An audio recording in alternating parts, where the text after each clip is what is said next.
computer. Okay, now we can talk about black and white or color or limited edition. Your choice of three. Yeah, it's just I fell on this. The application came out the other day, and I was thinking not to apply because I always get waitlisted. So I was in shock to see this. I kind of doesn't make any sense. Printmaking, look at this: printmaking, block print, printmaking engraving, printmaking etching, printmaking lithograph, printmaking again, time, printmaking that's seal screen. what they're going to get one person apply and maybe three of those out of the five. That doesn't make sense. It should be printmaking as the category, period.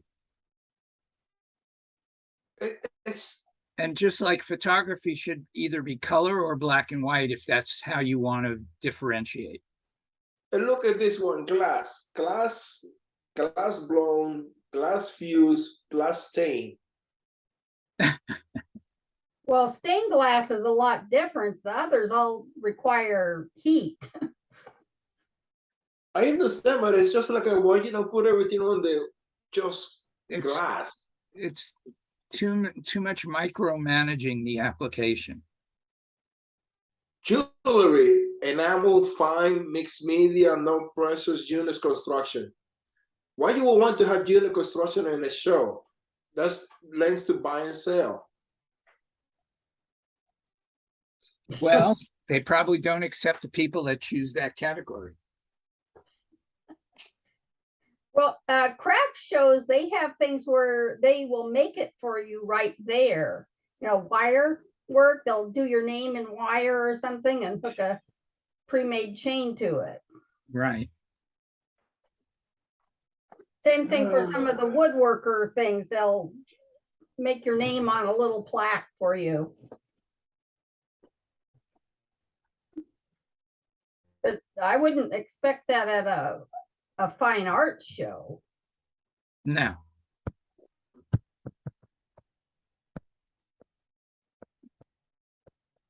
I don't get it. So what show was that? Geneva Art Fair is put by Aaron Malloy. Okay. See, now we have that recorded. EMEvents.com. I'm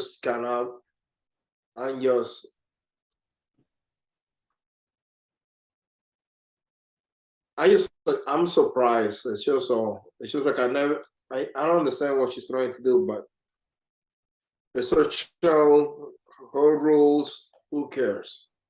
Basically. Yeah, somebody should ask her. You should ask her which category should you apply in. Yeah, I go because to you're in 2 out of the 3.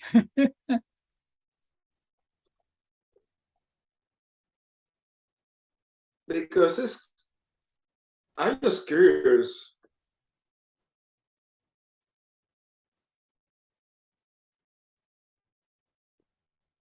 Do you know other photographers that do the show? You know, very few do her shows, but I can take the look to the list of last year and see if I can ask if I see any of my friends, I can ask them about it. But that was interesting, to put it nicely. Karen, she's Hi. back from vacation. It was a working vacation. Yeah. Yeah. Yeah. No, I actually learned something. Yeah, but it was amazing. Thank you for taking my call. I was amazing. It worked all the way from Italy. That's kind of cool. Frank, Annette, Karen, nice to see you guys. Yeah. Hello. Well, I have a couple of questions. One, trying to do like the sales tax thing. How do you guys keep track of all of that? Is there? If you use Square, just keep the sales tax for each city permanently in the Square, and just turn it on and off depending what state you're doing. And then when you see the report later on, you can figure out which sales tax you have to pay at what state. If you want to do it all at Yeah. once. I Print out just the mean like, report. I forget to like, I got a note from Wisconsin, but I already paid it, but they're like, oh, if you didn't pay. And then I got a letter from Florida that said, even if it's zero, we're gonna charge you. And I'm like, oh no. So, Document. Make a copy of your checks, make a copy of your forms you send in. So you can pull it out of file and forward it to them to say, I paid this. okay. And one But thing the that I other learned, thing is, different states require different things. Missouri is a real thorn in my side because I have to do end of the year sales tax with them because I do business there. And it's just like one more state, filling out tax forms, and it's changed. It Well, changed. yeah, it was never like that 20 years ago. No. California used to be easy, and I live in Oregon. I don't even want to think about doing shows in California now because the rules have changed for out-of-state business. They're trying Yeah. to generate as much income as they can. Do Yep. you all pay quarterly or, I know there's different ways to do it, but is there an easier way? Depends on your volume, at least for California. I deal with an accountant, and that was my best strategy for getting it right. So do they take care of that for you when you use an accountant? I don't sell that much yet, but do they pay those for you when they're due? Do they keep track of that? No, you have to pay them, but you need to talk to them about your strategy for when you pay, depending on your volume. Okay. another thing, whatever you send payment, send a cashier check or money order, never send the money from your account. Oh, really? That's how I've been doing it. Don't do it that way.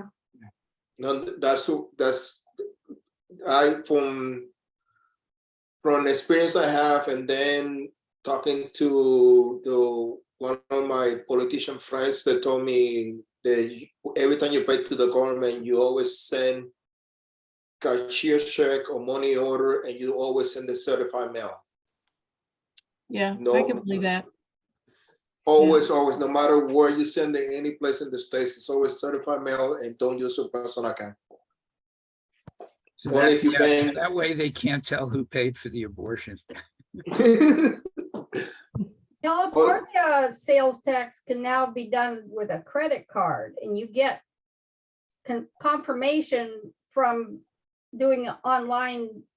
Well, it's on your both credit from card DOE, statement. and then it's on your credit card. Yeah, Statement. that's how I pay my federal taxes. I pay through my debit card, so it comes. You got confirmation through that. But if you send mail, a check, you never your account, and because sometimes the check gets lost, and then you send another check, and holy behold, both checks get cashed. And sometimes it's just $500 or $200, but what happens when it's $5,000 or $10,000? That's the way you have to think about it. So that's what they told me, but it's your call.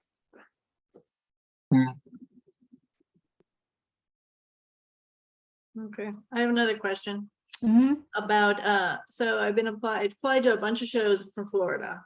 And some that have gone by that should have told me, I haven't heard anything, and it still says jury in progress. Okay, the jury in progress doesn't mean anything. That's just the setting that the show director makes at the back end. It doesn't mean they're actually jurying. What show you is talking about? Well, I think Boca was one, and I thought they said, Boca, which Boca? I don't know. Gosh, which one? I forgot if it what was weekend? January. I think it's January, or is it February? That's with Patty? What? With Patty or with Howard? Not Howard. So Patty? I guess so. I don't know. But I haven't heard. Patty, if it's Patty, you can call her and ask her. She's really good at it. I mean, I was thinking if I Well, made you it, I know. would have gotten a letter that said I made it. Or a Yeah, Gmail. but you went through because sometimes she does the application through SAP, but you have to pay her in a separate thing, and you might not get the email. So just check out your spam email also. Okay, and then, so the Zap stuff isn't necessarily accurate because Boca 2, I mean, not Boca, Bonita Springs 2 told me ask me if I wanted to be on a wait list. And I said, yes, but then now it says, it doesn't say wait list on Zap, it just says jury. in No. progress again. Right. No. Is that a Howard show? No, No. that's with the center. And basically what they do, I got into both of them, and I always usually do at least one of them. What they do, they send the application through SAP, and then you pay the center in the after, and the SAP website is going to show like a jury in process or something like that. I'll tell you in a second. So I was just looking at my apps right now. I mean, for a while it said something else, and now it went back to jury in progress, and I'm like, Yeah, it says basically it's started receive. So it's yeah, that's what it shows right but now. you know, you already made it into 2. Yeah, and I already paid both of them. Okay.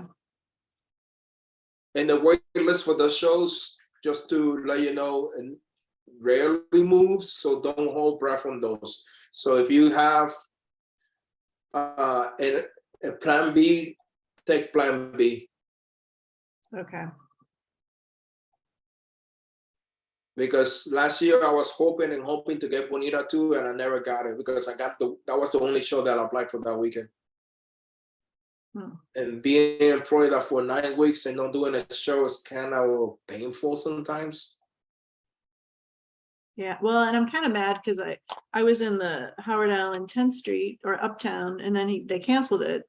So I would have done the Fleshman Park. I didn't apply to that, which is the same weekend. So now there's no fair for me that weekend because I don't want to go to Boca because we're in Naples, so it's much easier to do Naples.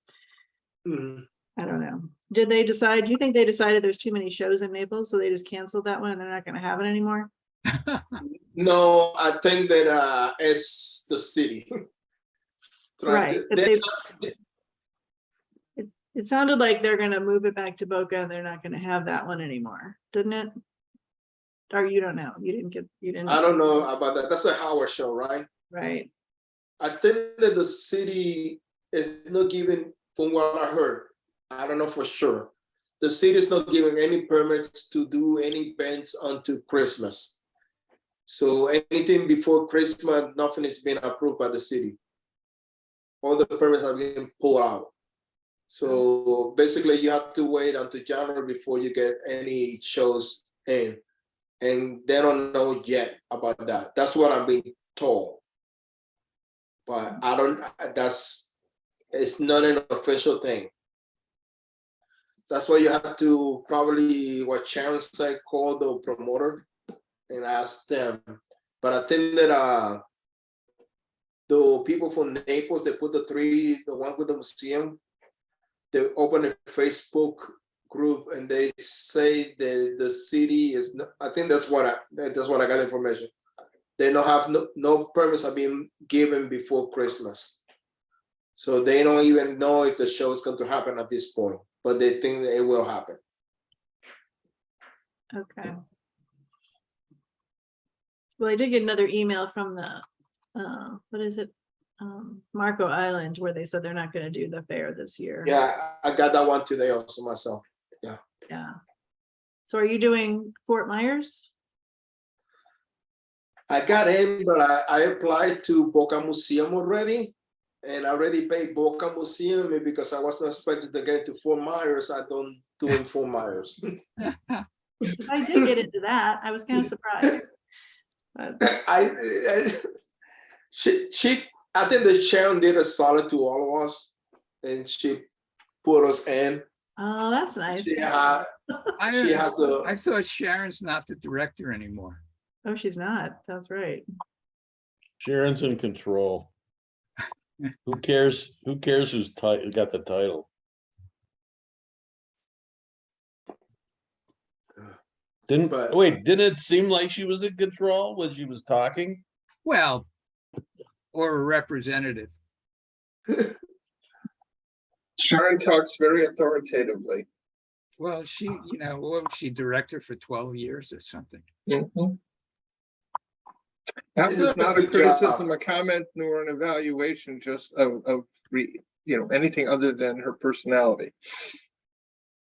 The funny thing with her, depending who you talk, some people love her, some people hate her. So it's Well, you can say that about any show director.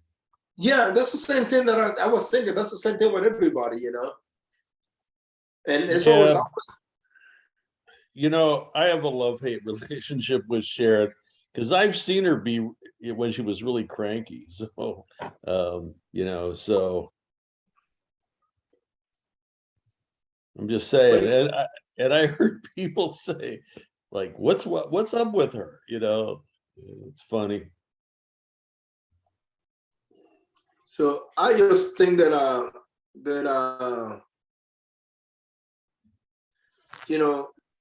they do it. They all have a hard job. I don't think that I think that we don't appreciate how much they do sometimes. The good ones, and We have the hard job.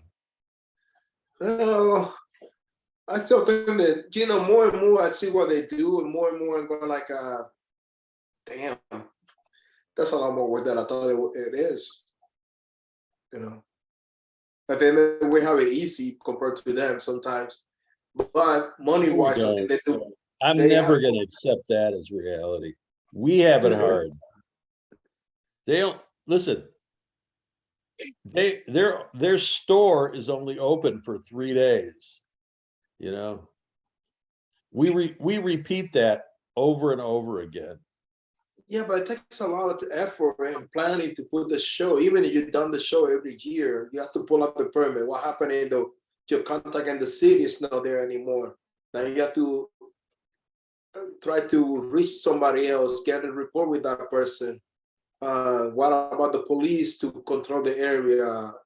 It's a lot of going on. It's not I don't think it's as simple as we think, And then you have to do a good marketing to bring people, because if it's first time you do a show, you really need the promoter to be able to bring the crowd into the show. But that's just me. So speaking of shows and how hard they are to run, Art in the High Desert is coming back for those of you who are doing West Coast shows. Yeah, the application opened today, didn't it? Application open today. This is going to be a new location, a new board, artist run, and I'm really looking forward to it because we really need those caliber shows here on the West Coast. That's Higher Desert was the one that Carla was running before. Yes. Right. Mhm. And So is she that's still running David's it? show now. David Jorstrom. Yeah. Is she still running it? No, David Jorstrom. David is running it? Yeah. Wait, Carla and Dave are Coconut certainly- Grove all over again. They're on. Carla and Dave are there to get this off the ground again, but it is a different board. But they're participating. Definitely. So what is the name of the show? Art Art. in the High Desert. It's the weekend before Art in the Pearl in Portland, Oregon, which is important for some of us with the calendar. So if you make it into Art in the Pearl, you'd want to have a show like Art in the High Desert to help make the trip out here to do the event. Too far to drive. Yeah. No, if you can combine it with something else. Still too far. Well, come on, guys, you're wimps. I've driven to Baltimore, or actually I flew to Baltimore and Yeah, there you go. Aha. Yeah. Uh-huh. So what is the one that goes after Hide in the Desert? Art in the Pearl, downtown Portland, Oregon. And that's open already also or not? I don't think that one's open yet, but it's the next weekend on the calendar, so I bet it'll be opening soon. What Yeah. state is the high desert showing? Oregon. Oregon. In Okay. Oregon, right. They used to have it in Bend, Oregon. They lost that particular piece of ground to development. So they're moving 15 minutes away to an expo center in Redmond, and it's quite lovely. They have parking for RVs, they have electricity. There's a brook running through the grounds. The grass is nice, the trees are nice. It's we have space. So they're extending the invitation to the previous year's artists who weren't able to do it because of COVID. They're being invited, but there are at least 60 spaces that are unfilled that will be for applications. I think they're trying to do a really good job. But Art in the Pearl doesn't go against no, that's the week before St. Louis, right? Nope, Art in the Pearl is the week before St. Louis. So Yeah. you could have Art in the High Desert, Art in the Pearl, then St. Louis, 3 in a row. I have made the drive from Art in the Pearl to St. Louis.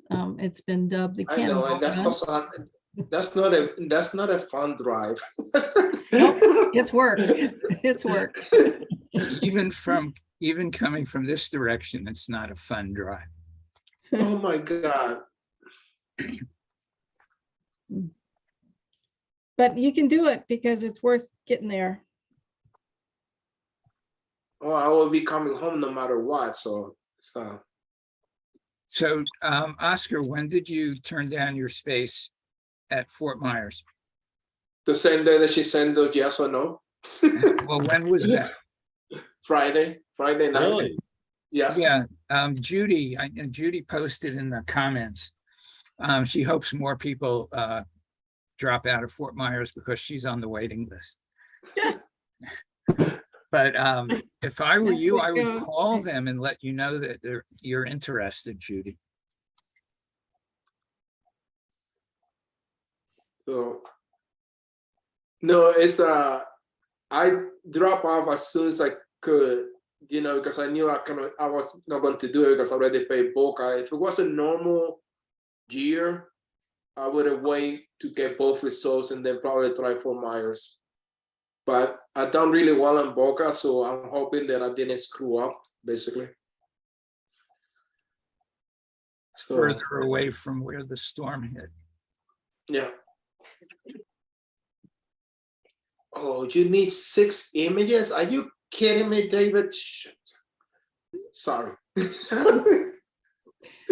plus, You know 5 that. You plus got to be booth? prepared. Yeah. What is it, 5 plus the booth? Yeah. Mhm. Of course. And then what the hell am I going to use for 5th image now? Well, you That's the fun part. agonize too much. You can still easily pull out 5 good images, Oscar. Oh, I guess. Hey, just whatever you got into Coconut Grove with, just use those, and then out of 20 different, just add anything. Yeah, add one. Well, I guess I can do that, but that will be unfair. Because I was trying to What do new you set mean that unfair? Being Wait a second. unfair. No, seriously, why did you say that? It's just the set. And this is going to be bad because no matter what set I put in there, Carla and David knows who it is. It doesn't matter. Everybody knows who everybody is. But if that set of images works for you, use them. I know, I'm going to use them. Hold a second. Now you got me confused. So, hey, in fact, use the same images and then like add an Ansel Adams a photograph to see if they're paying attention. Oh, Just in there. Hey, Judy, can't you talk? I don't think I can. Let's see. No, we heard you. Oh, okay, yeah. I didn't know you could. Well, it's not muted, so I figured you. So Artisphere has an open jury tomorrow? They do, 4 hours. That's 4 the real hours is too jury? short. Yeah, it's 10 to 12 and then 2 to 4. I heard 1,000 entries. Ooh, That's way That's too all? short. That's a 1 out of 10, and that the things like that show has such a good reputation that I can see that easily happening. That's the problem with shows. There's only a few good ones, so everybody wants to do them, so. It, Yeah, that should be a great experience. I've At seen one it time before, they but were- it was years ago, yeah. Yeah. I wish I could go see one of those and now, but I can't. I'm like trapped in the house. Isn't I it had online? No, no, you have to go in person. If you Yeah. applied, you get an invitation to go see it. Well, anybody could probably walk in. It's a projected jury. Right. I would think so. Well, it is, they've always done projection and they can't have an open jury that's not projected. There's no way for you to see what the jurors are seeing. I don't know how they could get through all that, because I sat in on the St. Louis one and they only had 800 something, and all day they only made it through. Like Oh, I know. 350. There's no way you It's could a get through day, all it's that. a day and a half. They may only let you watch for the first round. Yeah, that's what I'm thinking, if they do really have that many. You know, which Yeah, is that's all. yes, no, maybe, or just yes and no, the first round. Well, they don't really tell you anything anyway, when they, in that process. I mean, No, but it's a good experience seeing what Right. other people are submitting in your category. and that's what which is none, but that's what when I went before, you see all these pictures of the booth shots, and then you go to the venue, and they are so different. And that's That's why why I always have an issue with the jury, what you have to submit. I mean, it's Well, clean, I it's cleaned, it's sterile, and then you get there and it looks totally different. It's a piece of Not, crap. not in my booth shot. Yeah, I know, My booth shot is exactly what. except It looks for the like when you walk in the Starbucks booth. cup. Hey, that doesn't, hey, if there could be a Starbucks cup in the Game of Thrones episode, I could have one too. I heard about that. Hey, that's my same complaint that I always have about the booth. I mean, that's what I was talking about that problem, Judy, for what now, 6 weeks at least. Mhm. Yeah, So guess who's open again for applications? All the ones to apply to Crassel. oh, really? Yep. Huh. Hey, I'm doing Cherry Creek and Des Moines. I don't need Crassel. Okay, you how know do I doing those know? shows? I don't know that I'm getting into those shows, Right, but right. one has to think positively. Right. Hey, you I'm say on a so. roll this year. I'm not getting rejected from anything.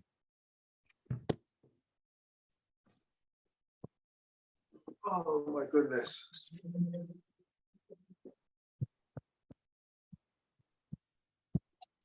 But that'll be interesting. Who's gonna do Crassel?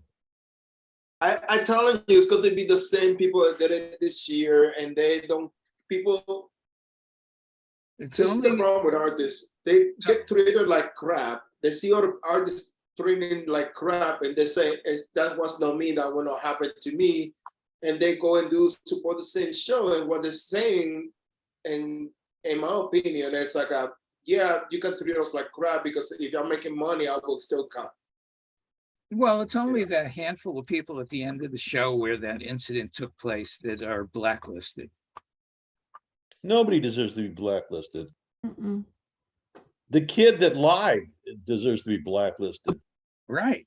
The city, wait a minute, the city of St. Joseph, which is probably as racist as any city, based on the fact that there's a bridge from, Grand Rapids, Benton Harbor has a certain ethnic makeup, and St. Joseph has a completely other racial makeup. So, the fact that they would even open their mouth is just ridiculous. Typical. Quite honest, that's something that I'm surprised that you see up here in the north.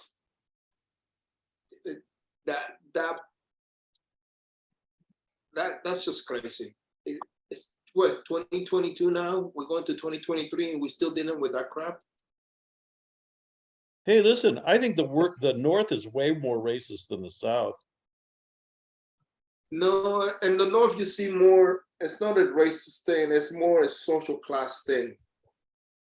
It's not. It doesn't matter your color, your skin. It's more about how much money you have in your account. That's where you see the discrimination. How people treat you.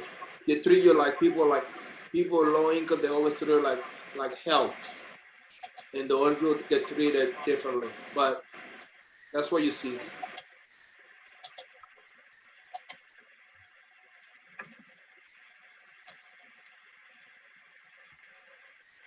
Nope, nothing else. I hope. And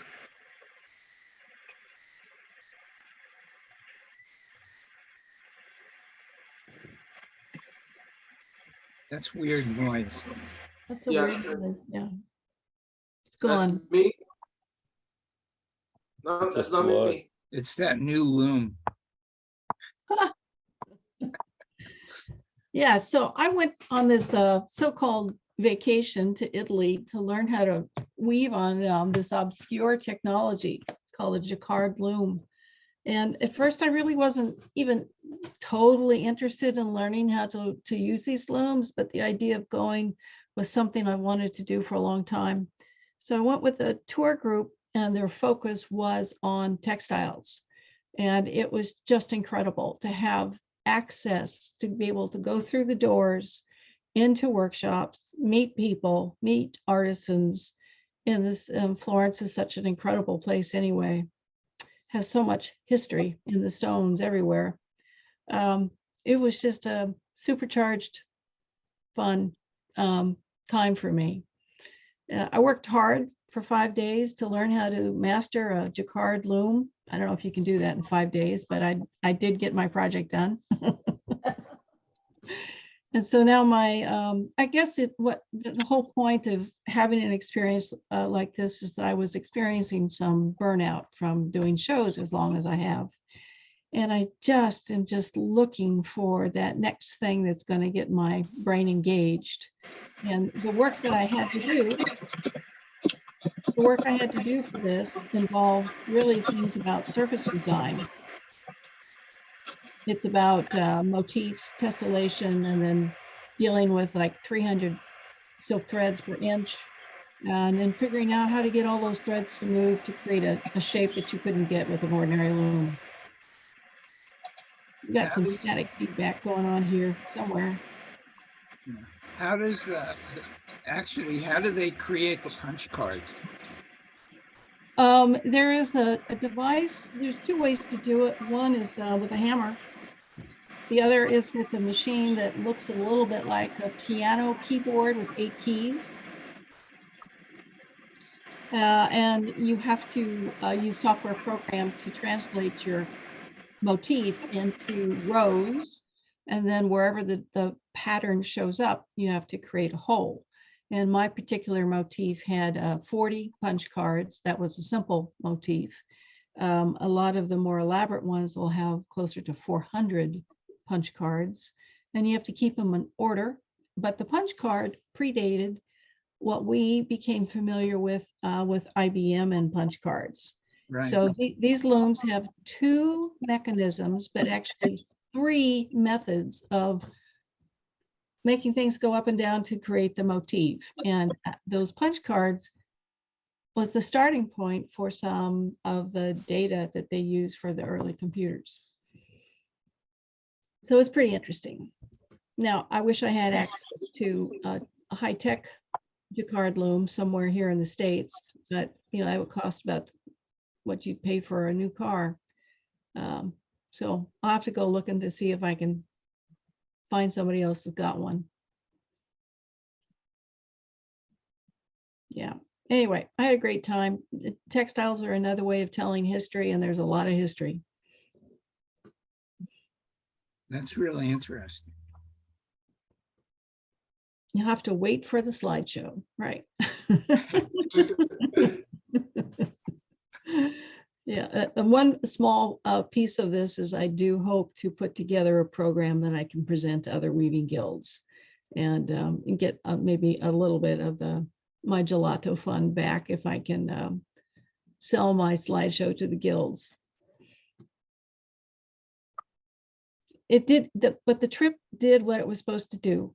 It really got me thinking a new direction, and that's what I needed. You know, sometimes with applications, having your images ready, you kind of get stuck doing the same kind of work, and it's a little bit hard to show growth or development. And so I'm looking forward to starting a new body of work. Good. Mhm. Yeah, the hardest part about growth and development is you're applying to shows almost a year in advance. Mhm. And you need to Yeah. have that consistent body of work from your Yep. jury pictures to what you're displaying like.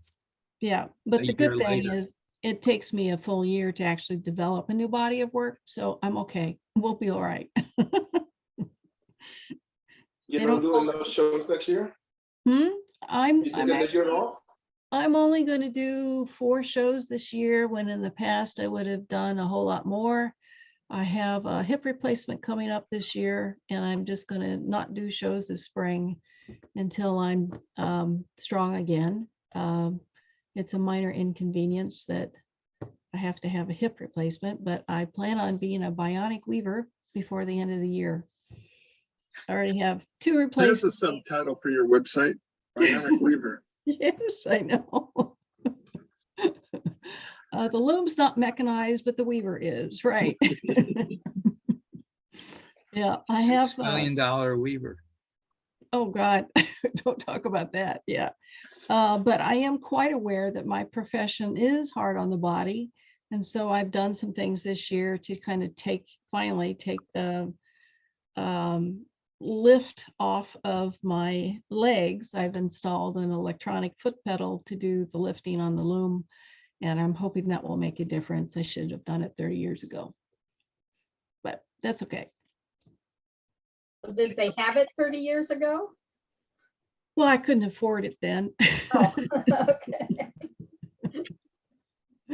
Yeah, I'm such a diehard craftsman. It was always about it's really handmade. Therefore, my body is doing the work. I wasn't smart enough to realize that you have to protect your body so that you can continue to do the work. And Hey, sometimes they don't a say little foot made. innovation is okay. Yeah. They don't say foot made, Karen. Well, it's the whole body. It's the arms, it's the legs, it's I the was- hands. I was teasing.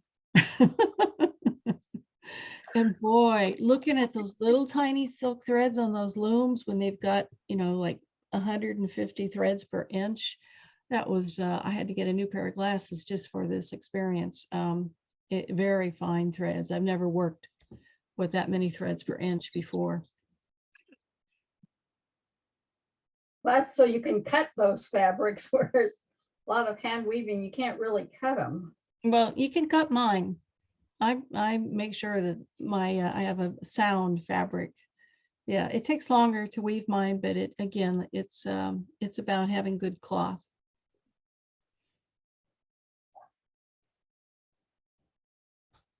Hey, So what's the that? other thing I'm doing today, if you're mildly interested, I did a show in July called the Salem Art Festival in Oregon. It's the oldest art festival in Oregon. I've probably done it for over 30 years. And last year, this past summer, it was like the worst possible experience ever. And I was really upset about it. And so I went to the board and said, I want to help. You can't do this again. And I tried to be very positive. I made a list of this is what you should have done, and without being angry. And in about 20 minutes here, I'm going to do a Zoom meeting with the board and listen to what their plans are for next year and try again to offer constructive help to help them Yeah. bring it back. And- Because I really, in my heart of hearts, I was looking at the death of another art fair. They did such a bad job. Yeah, you talked about that in the past. Yeah, and so I guess this year I'm finding ways to step up and help because we can't afford to lose good shows. And if it means stepping up and giving some time to say, hey, why don't you listen to people who have some experience, and then make your decision. So I guess that's on my plate this year. I'm betting that you'll be complaining to us in a week when they don't listen to anything you say. I already know that. I already know that. Yeah. So I'm just trying to help. And if it's hard for people to take advice. If it's their idea, then, so I have to convince them that it's their idea to do this a better way. We'll see what happens. Ron, I thought that you died. No, I got abducted by aliens and they got tired of me, so they sent me back. Oh, God. Nice to see you, Ron. Nice to see you all too. Oh, So Ah, what that's was I fine. listening? What were you just talking about, Karen? Oh, I'm I'm actually helping two different art fairs this year. One of them is the Salem Art Festival, and Yeah. the other one is I will be helping Art in the High Desert. Art in the High Desert is coming back after a 2-year absence. And a group of artists have gotten together and they just released the application through ZAP today. And we're making a lot of good plans with experienced people to bring back a good show for the Pacific Northwest. And the Art in High Desert, it would be the weekend before Labor Day. And if you do Art in the Pearl in Portland, you'd want to make a schedule of Art in the High Desert, Art in the Pearl, followed by St. Louis. And that would be a very good plan. And then Kansas City. Yep, if you can get in. Mhm. So it's interesting with the group of artists. Are they kind of all on the same page, or have They're very experienced. Yes. Yes, they are. And we have the former directors are also right there to help.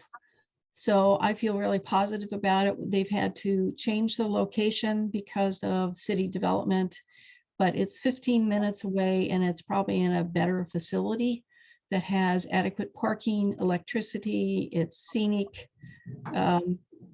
Yeah, I mean, parking's always an issue, but they have room for us. So it'll be in the city of Redmond, where they have an expo center. And it's a facility that is used to handling crowds. So we're optimistic. cool? We'll be rooting for you. I know everybody here will. Yeah, I mean, I'd rather put the work in for another and keep another show rather than see shows fail.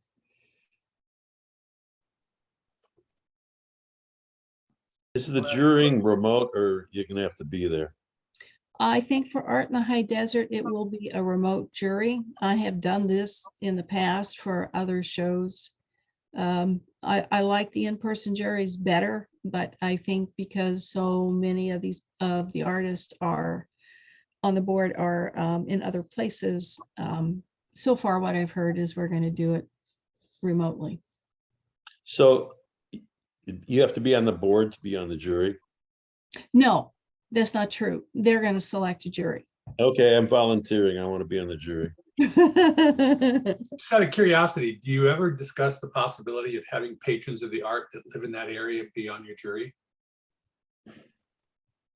Well, I don't know. I've not had that discussion with this group of people before, but in shows that I have done in the past, they often have a jury panel that includes someone from the community with a strong art background who is either a collector or supporter of the arts that's well known. Or a Yeah. gallery, yeah. Yeah, St. Louis did that. So pros and cons of that. What do you think are the pros and what do people think are the cons of having Well, having Oh, patrons on in my own opinion, when I saw that this particular person was going to be part of the jury, I kind of questioned how broad her training was or her background. But she proved to be a very valuable part of the jury. And I came to appreciate where she was coming from. She did have a knowledge, she did have information that was critical for us making some good decisions. Well, for example, artists, how many, if you've juried before, any of us on this panel have juried before, do we really understand all the mediums that we jury? Is that really a requirement of the jurors that they understand the artwork that they're seeing? I can only speak to my own experience, Ron, is that when I was asked to be a juror, I did my homework. When I previewed the images, I made sure that I understand the vocabulary used in the artist statements or the descriptions.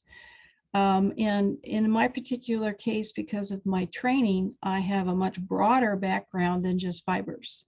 That includes ceramics. It includes other disciplines because of my total life experience. I'm not just a fiber artist. And I think if you can have an artist that has other disciplines in their portfolio, it helps. Okay, how do some of the rest of you feel? What you mean, like for that show? Or No, was- for any show, when a show staff decides how they're going to determine what artists are in their show, how do they balance, if at all, patrons of the art versus artists? And what criteria are they looking for in a juror to make a good decision about what the public that we need to come buy art is going to see it and have a choice to choose from at an art show? It's actually really simple. What you do is you ask the jurors ahead of time, can you give an honest opinion about the technique that goes into making a piece, even if you don't like the piece? But if they're jurying outside their, if they're jurying across the board, Larry, all the categories that are in an art show. Right. And it's all based on like and dislike. But the question is, you have to you have to appreciate Hey, what goes into the pieces that you may not like personally. hey, if you asked me that question, or if I was asking that question as a test question, it has nothing to do with like or dislike. That would, if somebody talked about like or dislike, to me, that would be eliminated from any jury because it has nothing to do with it. It has to do with the quality of the work. And good design. Well, Well, that's Even if you part of don't like the quality of work. the work. Yeah. that's getting Mhm. past the like and dislike. Hey, understanding that is more important than actually getting beyond it. Understanding that it's that that it's not like and dislike, and I don't think unless you do it, unless you have an education, it's still like and dislike. Well, It's one isn't of my that pet peeves. basically people that buy art? That's basically what it devolves down into, is they like it or they don't like it. It's nothing to do with how the piece was made or the technique or the technical aspects of it. It's what their overall impression is of the piece that they're going to buy. So I was talking about this other art fair that didn't go so well last summer, and I truly think that the jury didn't have a clue what they were doing. Yeah. And it really reflected in the quality of the work of the show. It was terrible. It I was have an just terrible. experience with that on a very high level. Cleveland, Ohio has a lot of glass collectors, very wealthy glass collectors. And you get people that could afford to buy a Chihuly, the Mhm. few people, Mhm. Chihuly and a Billy Morris and all of it. So they buy a few pieces.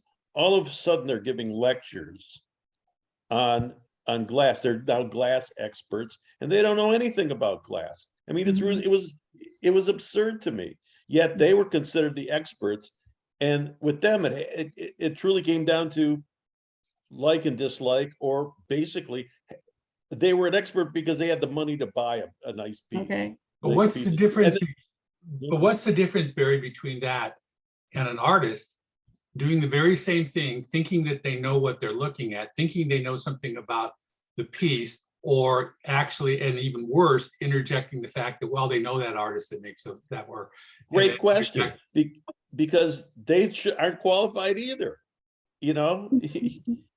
But I think my So who Maybe- is qualified? Maybe, trying to- Ron, I think maybe just not enough of us are doing outstanding work. well, Maybe it's on us. well, it could be, but see, outstanding work to me isn't defined by the patrons of the art. Well, Art's after good. visiting Florence, Italy, I think I'm going to work harder. for Well, that's possi- great. That's whatever we personally feel can make us better artists is a good thing. But I Yeah. think when we're at these art shows, my belief is that most of the people that come to an art show are not experts.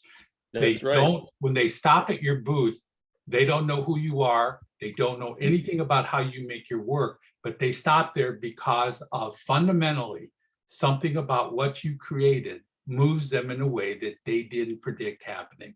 And they That's look true. at it and they go, oh my gosh, what is this I'm looking at? Why do I feel this way? And that Mhm. eventually, in the good context, leads them to buying your work. That has nothing to do, I don't think most judges or jurors, that's part, is that really part of the equation? So I would myself tend to prefer having patrons of the art be on the board, because the worst case scenario is they like the work, they're gonna probably come buy it at the art show, which, yeah, is not ideal, but No.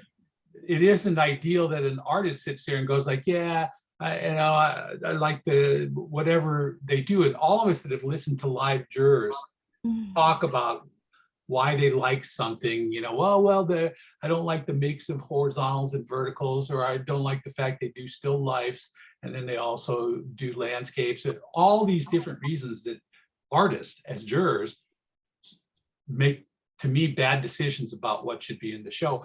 Why not at least incorporate some of those people that tend to come and buy art at art shows and support the arts? But Ron, you're accepting those people, those artists are competent enough to do the jury. They're not competent to be on a jury. But they are on the jury. They are on the jury because they are Yeah, artists. that's always been a problem for That's me. right. But then how do Pet you, peeve. but that's part of then instructing the show directors. How do we change that landscape? How do we get the show directors to say, maybe there's a different kind of juror The show director's job is to instruct the jurors, whether they are artists or art collectors or whoever. That is their job, is to instruct the jurors. And if they do that job well, then we know what we're supposed to do. I totally agree, but I just talked to an artist that juried an art show down in Florida, or in Alabama. And the rules of the show were that you do, which is common that we all run into, you are not supposed to be in the picture of your booth. You are not supposed to have a sign in your booth that says who Right. you are or what you make. But he Right. ran into example after example after example of slides, work that he was jurying in that 500 plus artist thing. To me, if the show is going to do what you say, Karen, and I absolutely agree they should, the show should have gone through initially, looked at all those images, Well, they said, should- okay, all these yeah. people that showed their name or showed a Mhm. picture of themselves standing in their booth, we're either going to throw them out, they're not going to be juried in, or we're going to That's tell them, before you get juried, you send something else to us, because we're not going to let the jurors see these images. Yeah, But those the are good show points. They doesn't should enforce know it. that.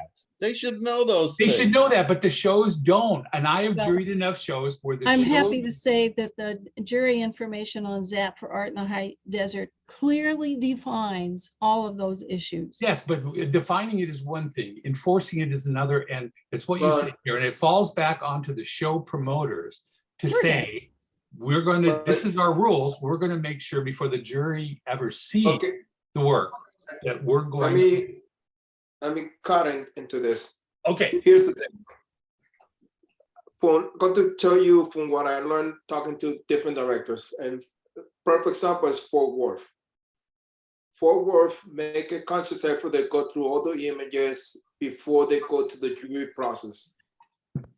After if they got the problem that they have is like all artists, instead of sending applications early, they send it at the last minute, so they don't have time to go through the last batch, through those last applications to see what's wrong or right, so they kind of contact or try to fix the problem. Then after they do the jury process, the directors sit down and look at every single images to see if actually that person has selling point in the market. And most of the time, they think that the jurors did it 95% right, and they might have to take one person out of here and there because they think that that person will not do well in that show.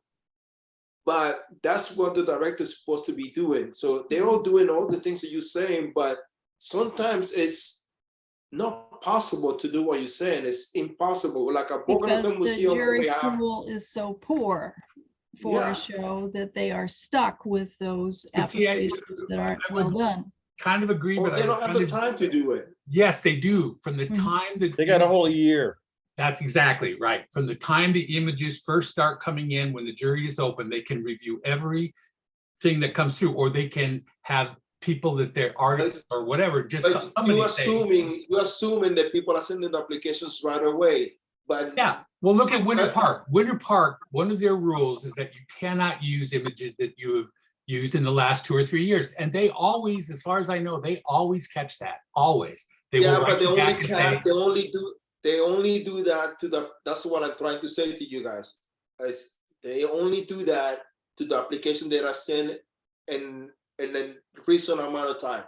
But any application they send the last week, they're not going to do it. They're not even going to call you. They're just going to reject you automatically. I can tell that for Winter Park for sure. So it's our fault. okay, we say don't that send the again. application on- They're going to reject you what? If you send the wrong images, Okay, like that Okay. you don't follow the rules, they won't even jury you in, because what they do, Winter Park does is, if you screw up, they will send you an email telling you, you have this image wrong, can you please replace it and resubmit the application. They only do that if you send the application in early enough so they can review it, give you time to adjust it so you can resubmit it. If you do that at the last week, they don't want to even bother to try to fix it for you. They're going to just reject you. and you think that's And fair? the reality is that Everything's 90% of the fair. artist applications happen the last week of the show. That's when all the applications go in, because So- everybody's sending an application the last minute. And it's impossible. You don't have the manpower to do that. So So what's the logic? Because there isn't any logic to not use being disqualified because you used the images that you used before. So what? You know, I mean, that's stupid to me. It's idiotic. In fact, most of this process that we go through is so stupid that I wish I had gotten my MBA and gone to law school. It had nothing to do with this, because the best people aren't getting into the shows, and it's always this petty stuff. Like we had this discussion once about having a doorway in the booth. What does that have to do with reality? It's ridiculous. All these petty rules are so frustrating to me, because it has nothing to do with how good the artist is. You know, the people that are in the shows. I wish, you know what? I'm only doing this because I've been doing it. Otherwise, I wouldn't get near, if I was starting out, I wouldn't get near an art fair. How's that? Well, I would agree that there's a lot of how art shows run that I think most business people would say, this is a bad business model. These That's rules right. Don't make any sense. And That's how right. and I think a lot of us try to say, why can't we do things differently? Why do you have to do it this way? Or if you're going to make these That's rules, right. enforce your rules. You enforce them as directors. Because, for example, that artist I was just telling you about that was during that show in Florida, if he went through and he looked at all the images, and I'm not saying this is the right thing to do, but he looked at every image where there was somebody visible in the booth or a sign up that said who they were, and he immediately scored them on a scale of 1 to 10. He gave them a 3 because he's going to penalize them for breaking the rules. But the next juror may not do that. And they may, oh, I know Bob, blah, blah. And so they may not pay attention to that rule. The show shouldn't have to put that on the jurors.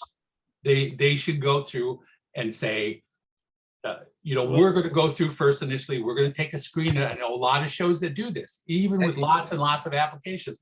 And then they're going to say, okay, these have problems. We'll send it back. And others, Okay. the others are fine.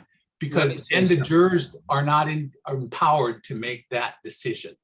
The show should make that decision. It's The their rule. shows should not jury you based on your booth picture. Yeah. I agree. The first time they actually had that rule, I was probably, it was a nanosecond before I said, what does this have to do with anything except for just checking to see that the work is consistent? Or that you have a professional display. Yeah, And Right. Fort Worth does not jury the booth picture. that's great. And No, but they do use it, or at least from my understanding, they do use it when you're setting up to come around and make sure that what you're putting into that booth is what you juried. Okay. And I That's applaud fine. them for that. That's great, awesome. I like that. Yeah. And I wish more, how many shows have we all done collectively where most shows never, ever come around to see what you're actually putting in the booth? Well, that we know. Like That we Sharon know. was saying, Yeah. you No, I know, 'cause notice, I notice. They generally, You know, a lot of times they have clipboards. They walk around. And they should, right? They should. That's right, they should. Yeah, like you say, Larry, they shouldn't use that to jury you in or out, but they should use it as a check to make sure that what you're actually displaying is what you showed in your jury. Hey, Camille last year at Coconut Grove kicked somebody out because they were known to show in like 10 shows on any Right, weekend. 2 shows at Right. the same time. And that's, you know what, it isn't that particular instance. It's the fact that she got kudos for kicking somebody out. you Well, know? and very much to her credit, that's another Yeah. thing that promoters should do. And that's a great example, Barry, is to say, if these people are showing up in 2 or 3 different shows on the same weekend, at least some of those shows are not adhering to the rule of the artist actually has to be present. The work has to be made by the artist that's in that booth. And you're probably uncovering some reps and possibly buy sell. And then if the artist community shared that information to say, hey, this was our experience. This is what we saw. They were in 2 other shows besides ours. Be aware that these people do this. right. It doesn't help that the guy that was doing that is not one of the people that most artists like. They think that the guy's super arrogant. The one that happened in Coconut Grove. So, Oh, but sure. I see your point. Yeah, Yeah. well, it's like those people that made those, the nautical tabletop map, but they were nautical maps, they made it into tabletops. They'd be Yeah. at 3, 4 shows on a weekend. And then it eventually came out that they didn't actually make the work, the people that were in it, they were reps for that company. And that those boards were often made in 2 or 3 different states. So it's just like you stop that from happening at the art shows, you get rid of those people. And then it opens up the space for another. And that's the show doing its job to enforce its rules. And that's very much to their credit. And I applaud them for doing that. But they should. That's their role. It's their show, their rules. Do your job, enforce your rules. And Oscar, I'm not sure that the jury process is that. Why is the jury process so tightly tied to, okay, as soon as the jury process ends, we're immediately going to start the jury process? And especially when they're doing this 3 or 4 months before the event, 5 months before the event, 6 months. Why does that have to happen? Bye, Frank. Bye, Frank. I just telling you from what this is what I've been trying to learn more this year, is to know what the promoters are going through. And I cannot tell you, from what I keep hearing is like everything happens, they open the application like right now, Brookside opened maybe 2 weeks ago, and I can guarantee you that all the applications for that show is going to happen the last week. Or that, and sometimes it's us screwing ourselves over, and they just don't have the manpower, because sometimes it's only 4 people running the show through the whole year. It's not, it's not 10, 12, 20 people putting the show together. It's only maybe 3 or 4 people doing through the whole year. But is It's it a lot of still, work. does that absolve them from not performing tasks that they should be performing? No, I'm not In my saying no, opinion. but it's understandable. No, I'm not saying that you're wrong, I don't, but I know it happens. some of these shows get dragged along that should have quit a long time ago. I mean, businesses come and go. In fact, 95% of all businesses fail within the first few years. Why should an art fair that's way past its prime still exist? You know, what, just to pay the people that run it? I mean, you know, I love it when shows drop out. You know, it never used to be a problem to do more than one show on one weekend because there were a lot of really, really good shows, way more than there is now. And slowly, there's only a handful that are really worth doing, maybe 10, and the rest are just, you know, fill in, and sometimes you do really well, sometimes you don't. But there used to be a lot of really good shows, so it wouldn't matter that somebody would do 2 shows on one weekend because there were enough good shows for everyone. All that when somebody does when you have more than one show on one weekend, it just exposes the fact that there aren't enough good shows anymore. But there's shows, and it's like that died a long time ago that still exists, you know. but don't you think that for us as artists, if we can't get into the Cherry Creeks, if we can't get into St. Louis, we need shows to do. And if you're going to get on the road and travel a long distance, it makes a lot more sense to have 2 or 3 shows back to back. So you're splitting up your expenses and your costs to make it work. I mean, we would all love to have our show schedules be the St. Louis, Plazas, Main Street, Fort Worth, but it just doesn't work out that way. What I'm saying, Ron, is that there should be more St. Louis's. Yes. Listen, there's a commonality between Fort Worth, Cherry Creek, Des Moines, Kansas City. They all do the same things, you know, in terms of taking care of the artists, having good relationships with the city, speaking the language about, telling them, hey, this is a promotion for the city. We're making you money. You should be embracing us. I mean, all these things that all these other shows do, they have sponsors that they have to turn away because they have too many sponsors. They have too many people throwing money at them to run the show. I mean, isn't that great? You're absolutely right. When you go on the homepage of those shows and you look at the corporate sponsorship they have, it's massive. Yeah. It's paid more than a page. And, it's probably 40, 50, 60 people promoting the show. And that's a very good point, Barry, that yes, if shows are going to copy something, why don't they try to copy as much as they can what the good shows do, how they do it, logistically.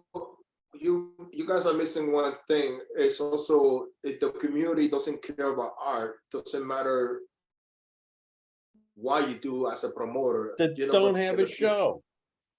Right. Yeah, but for every show, no matter what level, there are thousands of artists that fit that show. Thousands of artists that what? I'm sorry, missed. Fit the show. Oh. Well, they're not really artists. They're selling stuff. There's a difference. Not every show is a Cherry Creek. But no. Larry, you were around when all the shows that you did were great. No, I always did. You're not there now, huh? I always did filler shows too. Well, yeah, but a filler show, that's funny. A filler show, what I considered a filler show in those days is a really good, it's a really good show now. I'm telling you, if I did that income, they're not filler. It's so funny.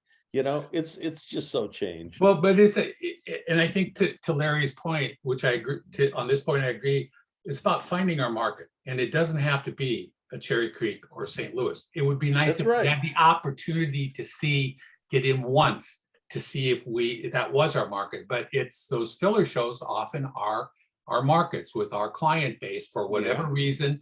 And of say all the glass artists that are there, you might be top, Barry, and Larry and I might be top on the photographer thing. Yeah.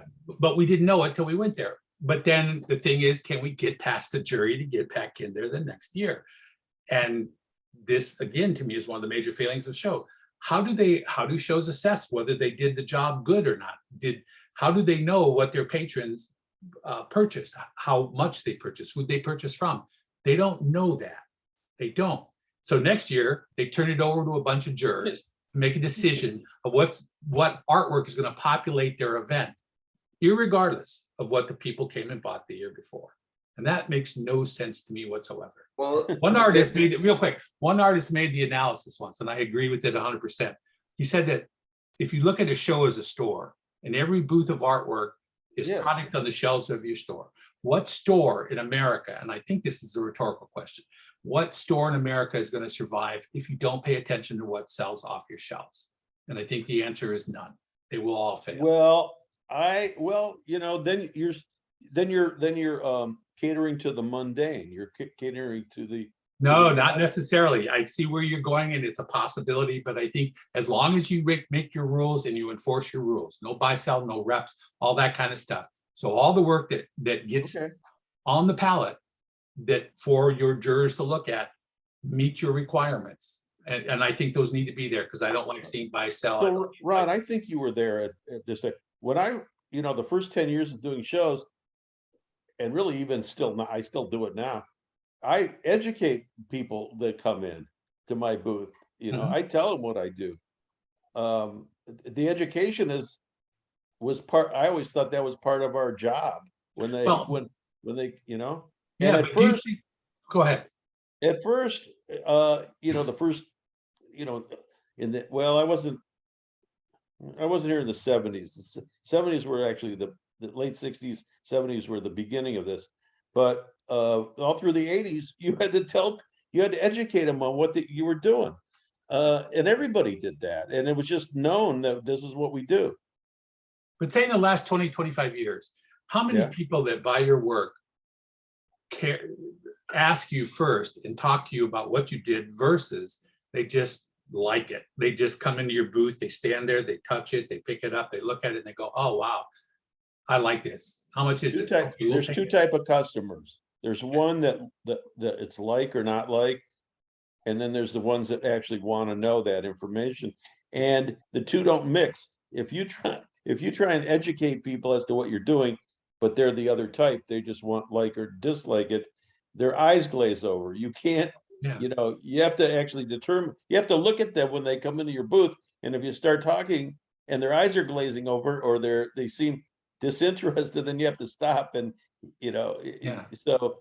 Well, Ron, what percent of your customers, each of you, Barry and then Oscar and Larry and others, what percent of your customers are the first type that fall in love with the work, just like it? I'm going to tell you this, any person that goes to my booth start asking me technical question is never a buyer. Right. Well, that's photography because it's more of a technical medium. Well, Yeah. What about you, well, Barry? in that case, they want to do it themselves. Well, So what they're percent? asking you how to do it. So Barry, with your customer base, what percent would you say just buy the work? They don't talk to you much about what you did, how you made it, what inspired you, anything. They like the work and they want it. 50%.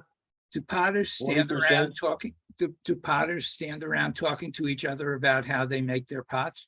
Potters are the worst. Potters would listen. This is a complaint that I've had for 40 years. Potters do not share information. In fact, that's why glass did really well and pottery didn't, because potters wouldn't share information. I always shared information. I thought that was important. I went to some glass conferences and they're all on the same page and they're all talking to each other and they're all promoting each other and they're successful. Potters, you're stealing. I'm not going to tell you because you'll steal my information. I mean, it's, God, you're dealing with stuff that all my pet peeves all in 1 hour. Yeah, Well, but photographers, there's no such thing as not knowing how it was made. It was where it was made. Yeah, where you took the picture. And, Right. and to me, that's the most annoying question that anybody can ask me. And I say actually, one of the things I do for selling now is what you like about the image, what make you stop, what it tells you. I don't ask, I go more for the emotion part than anything else. Yeah, and I would tend to agree. My experience is that I agree kind of with Oscar that most of the people there's a few times they'll ask because they shoot a lot of close-up abstract macro stuff. They just want to know what it is, but they like it and then they buy it. But but I agree with Oscar, if they start asking me lots of questions, where'd you go? Where'd you put your tripod holes? You know, how'd you take this? Blah, blah, blah. They're rarely ever going to buy it. It's Yeah. to me, that initial impression when they walk in that booth and see Oscar's work all over the walls, that's going to be what inspires them to buy your work. And it's priceless that happens, because that's what you want them to do. Not technically so much they like it because it's really technically good. They love it because for whatever set of reasons they like it, they want it. And that's great. I've learned with photography that the technical part is, exposure, what you're using, how you're printing, all these other things that is not about where'd you go and what's light, because anybody can go sit somewhere, the Ansel Yeah, Adams thing, but all you go the sit somewhere and technical- wait till it, and just watch and take, But- and especially with a digital camera, you can take 1,000 photos, if you're an amateur. But the technical part now can be done with your iPhone. There's no mystery anymore. But then it's on your phone. The technical part is after you take it off the phone and how you, what you do with Like Photoshop. it. Well, could be. I mean, everybody But thinks Photoshop is a verb. Paper, what paper do you use? What, Let me what, ask you, let me ask you this, Oscar and Larry, as photographers, do you find that people that use their cell phone to take a lot of pictures have any interest in buying anything from you? I don't sell my work, Oscar. Okay, Oscar. Repeat the question. That anybody that take picture with cell phone? Are they at all, you know, do they ever show themselves to be buyers? Because my experience is they don't. They're just in there. if they start showing me the pictures of the phone, I know they're Yeah. not going to buy anything. I know that. It's just like my eyes just roll over like 20 times. It's a pain in my head. Hey, I get That's- those people that have taken one, they've taken a class at an art center or something in clay, or they've done something. I immediately, I go, they're not buying anything. They never buy anything. You'd That's think right. that they would get an appreciation for it because Yeah, they did it, they Right, you tried would it think out. so. Right, No, not even close. yeah. But you know what? This is from listening to Will Armstrong and Sigel. It's like in the podcast is that you take those moments to, if somebody else in the booth, not to talk to them directly, it's to talk to the other people around you. It's more like I don't, when that happened, I see it like a moment to show the people what else you can be done, but also the things like you never know. Maybe that person comes back and buy. I got people that actually say, "Yeah, I took this picture of this flower, but your picture's much better than mine. I'm going to take the one that you have." And something happens, but you never know. You have to I just learned to be more patient with people overall, and I put a comment in Alfred review, and I wanted to videotape the whole booth, and people were trying to think that I'm trying to how to learn how to sell it. To me, it was more about, I want to see what people are saying when I'm not around, and hear the stupid comments or the good comments when they're making it.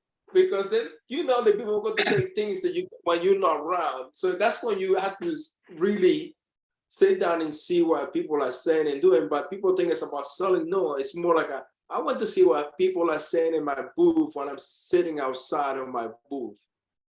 And you know your market. You got to hit the same people. It's because people are so nice, right? They're never going to tell you in your face, that piece is ugly, you shouldn't have hanging that piece in there. I don't know what the hell you was thinking. That doesn't go anywhere around with this around the work, So you never know. Mostly it's when the kids come into the booth and start saying like, what they say and they don't say to you, or they just shut up and don't want to talk to you when you approach them, you know. So, but we'll see. I got a crazy idea in my mind. You see, I think, And I'm still, and I could be way wrong on this, but to me, the essence of that defines art is the people that walk into our booths, whatever it is that we make.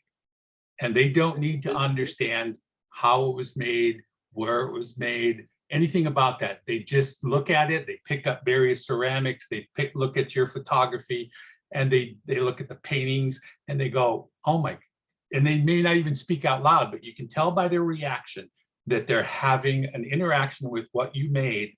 You're touching them in a way that you can't predict or script. And that means they're going to probably buy it and add it to their life. And that to me is the essence of art. And that's one of the problems in bringing this up that I think the jury struggles with, is because that's not how jurors, that's not what makes the decision of what gets into the show. And I wish there was a way to get more of that, because what a juror thinks is like a movie critic or a book critic or anything else. They'll have an opinion. But what matters the most is how the public that's going to spend their money feels about what we made, and they want it. That's it. I got a question to ask. I got a the question answer to to your, ask you guys. wait, Barry, you know, the answer to your question is that you wish that people would do the same thing that 57th Street does. It's like you in for 3 years and then you have to rejury. That give Well, you like enough Oklahoma time. City, yeah. That, Yeah. or although Oklahoma City now has gone to, if you're in the top 75% of sales, you get reinvited.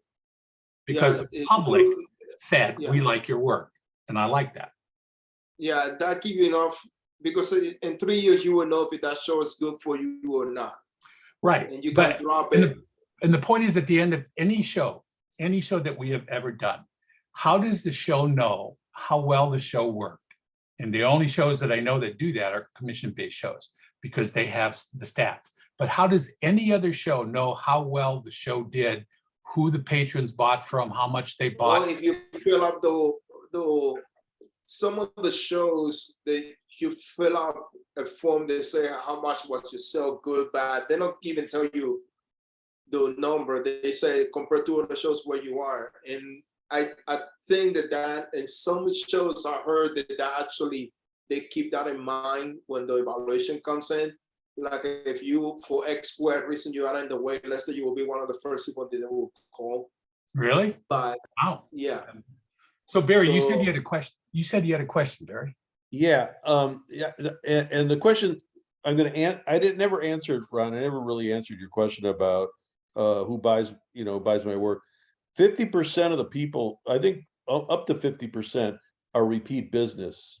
So for me, it behooves me to do the same show year after year, because I get people coming. I mean, even at my last show, somebody came in and said, I've been looking for you for the last 3 years. Well, I've been there the last 3 years, they just didn't find me or didn't look hard enough.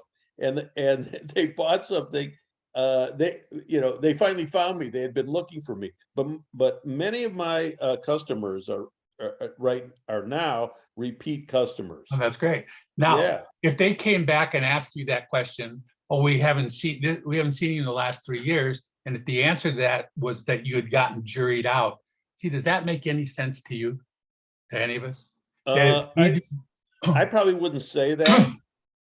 I wouldn't let them know that, hey, they didn't think I was good enough to be in their show. That's a negative, it might kill the sale. You don't have to You don't have word it that control way. over that. You could say you decided to try another show that weekend. Yeah, I got all these answers. I got all the answers. I'm not going to tell them, yeah, my work sucks, and they don't. I'm just lucky to be here now. So you better buy it now, because I'm not going to get in for the next 10 years. So, but Well, okay.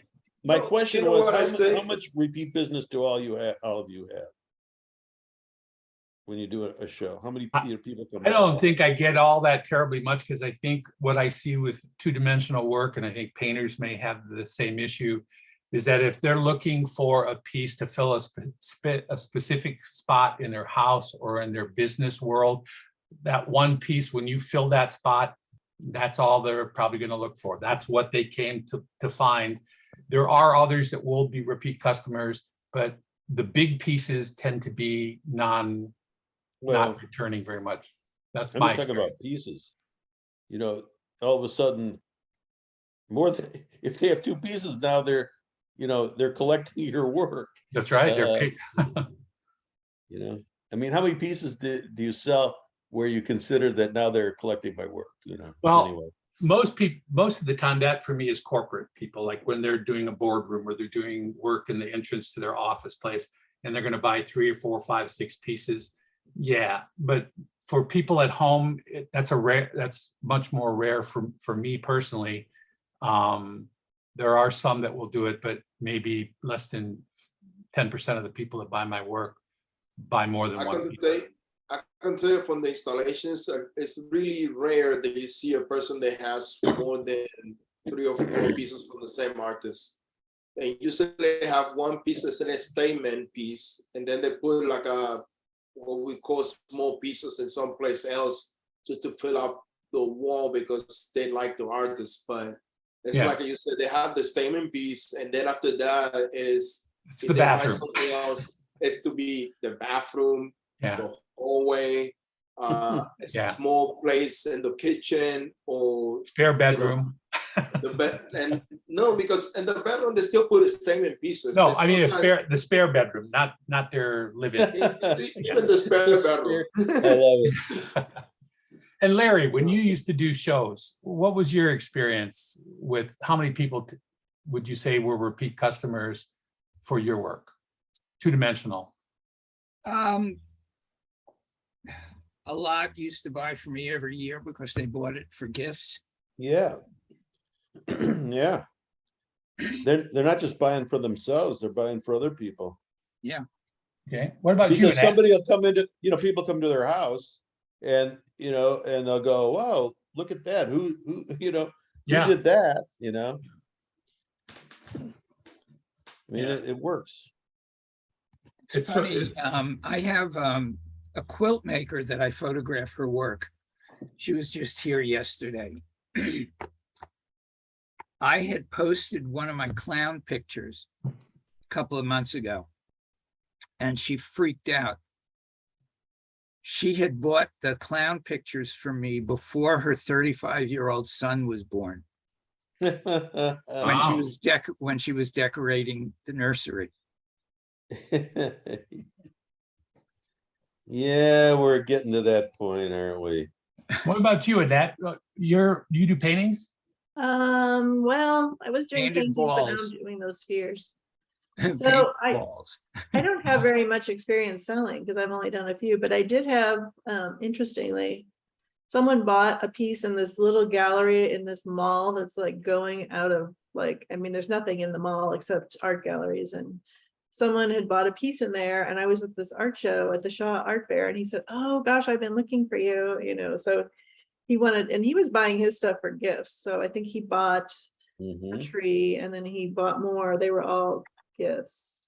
And then I guess, I don't know, I run into people that I've sold and they didn't buy something again, but they came into the booth. So I don't have that much experience yet. So It'll be interesting as you go along to see how that experience works out. And your work, is it painting? Is that what we're seeing? no, well, that's a Mixed painting, but no, I'm doing Show, those. show him overall. your booth picture. Yeah, let me switch it out. I'm glad you didn't ask me that. I couldn't call it up. I'd be like, well, I'll send it to you. Well, Oh, wait a minute. Oops. Let's see. What am I doing here? Hold on a minute. I'm painting my little sphere, so I'm distracted. Hold on a second. Oh, you're actually working. I'm working. Yeah. God, I Painting. wasted all day today. It looked like it was gonna rain, so I didn't go out and fire pots. It hasn't rained. I could have been out firing pots today. If Where do you want live, to, Larry? you can come down here and take all the rain with you. wow. Marquette, Michigan.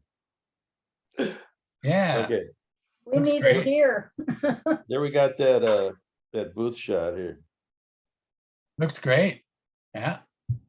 Except I wish I wouldn't have put in, I have too many things that look like trees and I have like owls because that's what people like to buy. But I talked to the director of St. Louis Art Fair. I said, do you think I could get in, to a show like this with this booth? And she said, if it's not so much of those type of things. So I probably couldn't show any of those.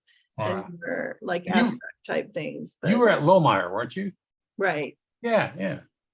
Yeah. So I'm trying to work on, but people like the owl. I mean, that's like, I don't know, but I'm gonna try to do less of that and more of the like ribbons and things that aren't representational of, something. So we'll see, which those are really popular too. So it's just gonna be a matter of, trying things out. But I don't have anything till Florida, so I have like, I think the last 3 for a months. lot of people on it. what? There's a lot, I think a lot of us don't have nothing until Florida, so. Okay. Well, there's a lot of little shows here that people are doing, like schools and things have, I don't know. I didn't really know about that, but I haven't applied to any of those. Just also keep something in mind, no show is better than doing a show. Oh, really? That makes sense. Yeah, sometimes don't doing a show, you're better off. You're better That's off. right. Yeah, amen. I've had that experience. Yeah, you make more Yeah. money in the money you save. That's right. Yeah, I've had that happen too. Yeah. Yeah, I hope Florida So- turns out okay, because last year wasn't really very good. So I'm like, I hope it is. Yeah, so you guys, have you been experiencing sort of a reluctance of people spending spending money on higher priced items? No. It's been up and down, Ron. It's been like since July, it's been really good or really bad.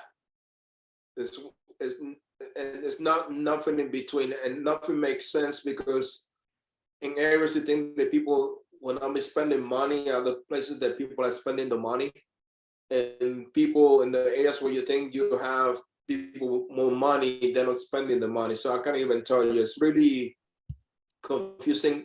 I put it to you this way: I was planning to stay in Airbnbs while I was in Florida, and stay with friends.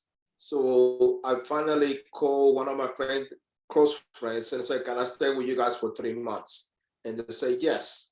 So I'm going to stay with them because I don't know how Lucky it's going to go guy. this year. Yeah, 3 months. Wow. Hey, I Yeah. used to sleep in my truck in my friend's driveway in Florida. Yeah, yeah. Yeah. 3 months. That's awesome. So Barry, in your experience, is that you haven't been seeing any reluctance of or cutting back, people spending more money or higher price point items are becoming No, harder. the people with money still have money. It's the lower price items that's the problem. Okay. I always heard for the last 3 years, I heard these are really reasonable when they were either walking in or walking out with their piece. Mhm. I did Nashville 2 weeks ago. It was the first time that I had heard people actually verbalize, I don't have the money for this. Wow, okay.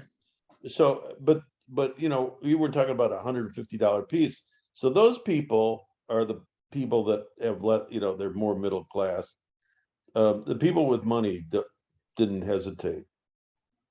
Okay. Funny thing about Nashville, most of my customers were from out of town. Were from somewhere else, and I just got through shipping a bunch of pieces. And so far, they must have gotten there because nobody's called me up or texted me or emailed me and said, "Hey, my piece broke." Yeah. So that's I've always noticed good a lot of artists in discussions with artists at shows of late have been explaining or saying that they're having a harder time selling higher priced Really? canvases or photographs or glass pieces or whatever, that they're not sure why. There's theories starting to come out, but they're not really sure why, but they're experiencing a lot of the same thing, which is a reluctance for people to spend Well, money. if you have X amount of dollars and you're paying more for gas, more for food prices are ridiculous. Try eating out in a restaurant, so, but you're still doing that. So you have a pie, you have your money, that's a certain pie, and more of that pie is going to those other things. You know, you have less money for our stuff. So with all the things you just mentioned about costs going up there, how are we as artists? Are we raising our prices a little bit here and there to compensate for all? Because in the last probably 8 months, I don't think there's anything that I use in my production that hasn't gone up in cost, and some fairly significantly. Yeah, Even down to two-sided tape and mat boards, and it just Yeah. thing after thing is just going up and up and up in cost. Are we? You have to raise your price. Ron, you have to raise your prices. I raise all my prices, and the funny thing is, I'm going to give you an example. The metal print that I ordered in February cost me $535. Now the same metal print cost me $485 Less? less. Wow. So, but that's had to do a lot with the, I think that because they include the shipping and the pricing, because I don't pay for shipping. That's what I see the difference in up and down in the price. So But- you're talking like Bay Photo, which increased its costs earlier this year, is now starting to back down a bit from those. Back down again, Good for them. Good for them. you know. So I really don't know, but I know that the mat boards and everything else went up in price, and I raised all my prices. And Oh, once yeah. I raise my prices, I'm not bringing it down. You Yeah. know, that's what it is. And I should raising them up even more, but because of the things, how things are right now, I'm keeping the prices where they are. But as soon as I see things stabilizing, all the prices are going up again. Well- Like I'm not charging enough, in my opinion, because I'm making big numbers, but when I take the cost of everything, I'm not making that much money. The profit Right. is not there. So that's to justify the trip. And so for you, Barry, are your costs going up? It's ridiculous. Okay, a tank of gas, propane was $2.50, and the last time I bought it was $5 and a quarter, something like that. Wow. Is that for Yeah. you, a camper or something you stay in, propane? Propane.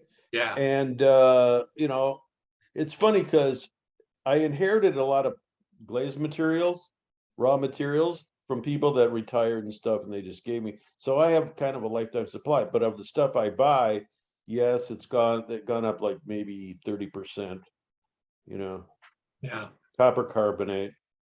And it's not as good. The quality isn't as good because it's actually, I've had some problems because there's two ways to process it, and there's a cheaper way, and the distributors are buying the cheaper version, which is really giving me a hard time because it doesn't mix well. When you spray it, it kind of leaches out. You have to keep it in solute. You have to keep it moving. I have to shake the canister so that it doesn't, that it doesn't float to the bottom. So that I need a nice even spray. So I've had to compensate for that. In fact, when I go to Florida, I'm going to go to Hightower and some of these other places that maybe they have the right quality of the material. And you know what? I don't care how much it costs because I need the good stuff. So Yeah. it comes down to that. I've noticed How about even you? like in photography that the mat board, which used to be square sheets, aren't square anymore. The edges of them are all often wavy, and there's not a 90-degree angle anymore. So when you're trying to square a Really? mat board, yeah, it's just, and even the suppliers are saying, yeah, well, it's what we're getting from the companies that make it. And I've never seen this before. It's just the quality is going down, the price is going way up.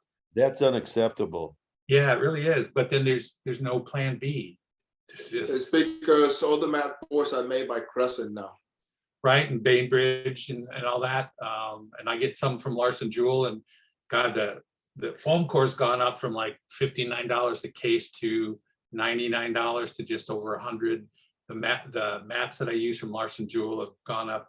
One supplier is charging me $209, the other's charging me $289 for a case of 20 sheets. which I you- wonder if their costs have gone up or they're just taking advantage of, well, it's inflation, so we better raise our prices. It's a great question you ask, and I wish I knew the answer to it, because then you'd know the ethics of the people we're dealing with. I think they're Well, all greedy, actually.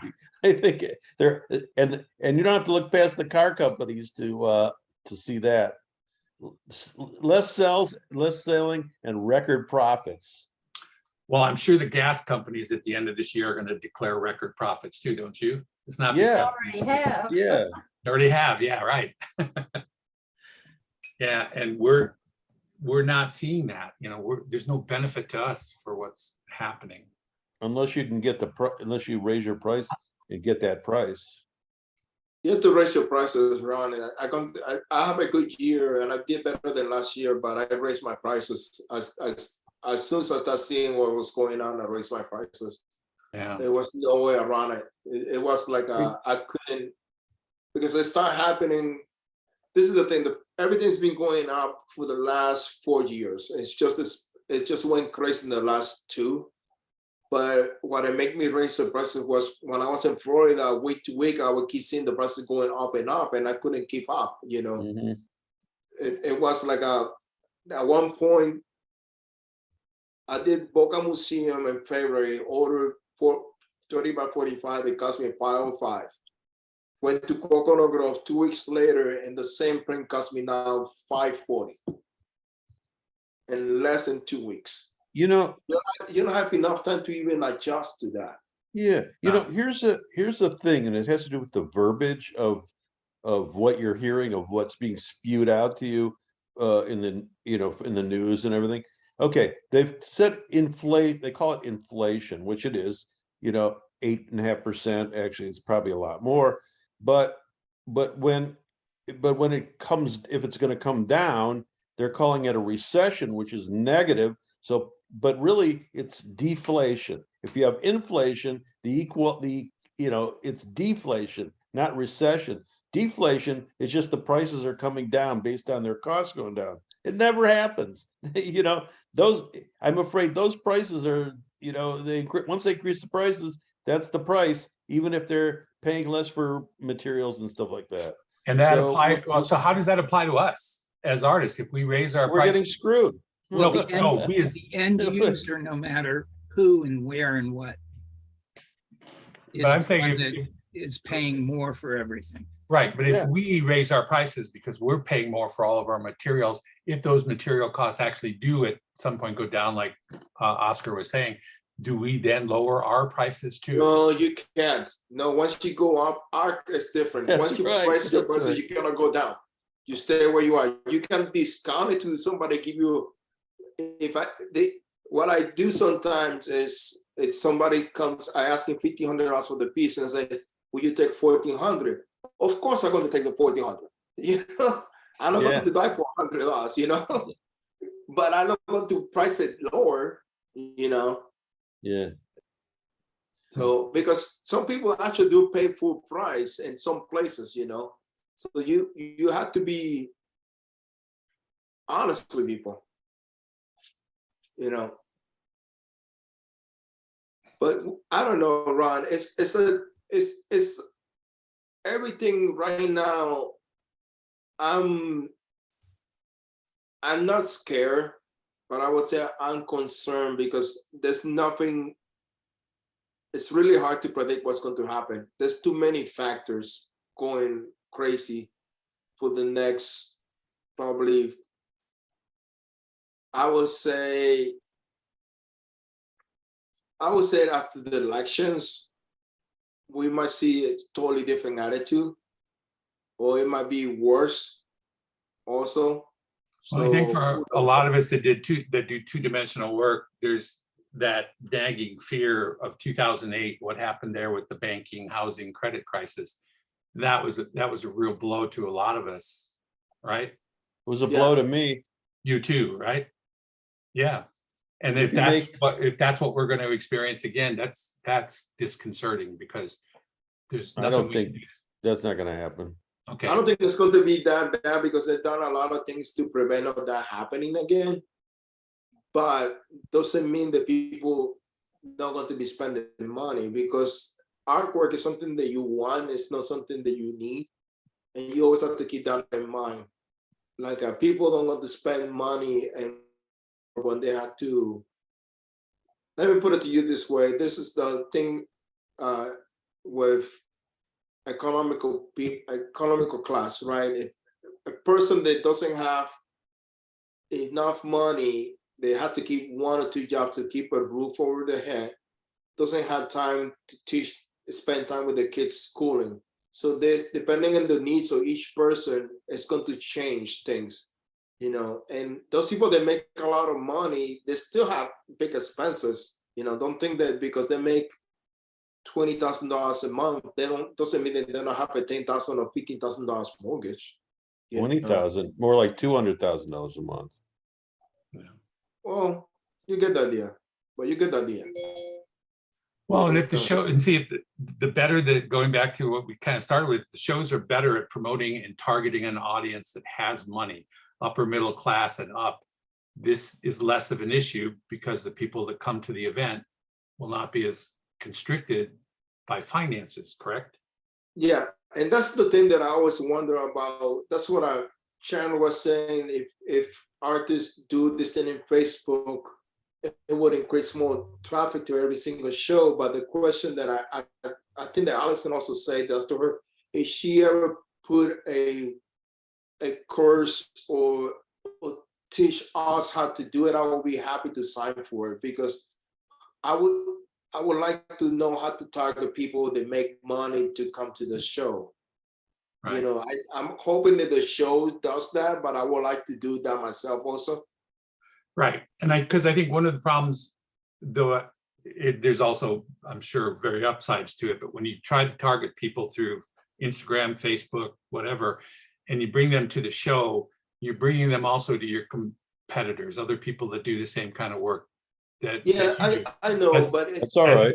As opposed to the show doing that, to say, okay, we're going to target people that buy art, not just in our community, but from surrounding communities. And if they can do that effectively, then the people that come, they'll make whatever decision they want to. And that's critical, because it's one thing to say, well, we put stuff out on Facebook and Twitter, and but I've been taking this class for the last year and a half, which I paid a chunk of money for.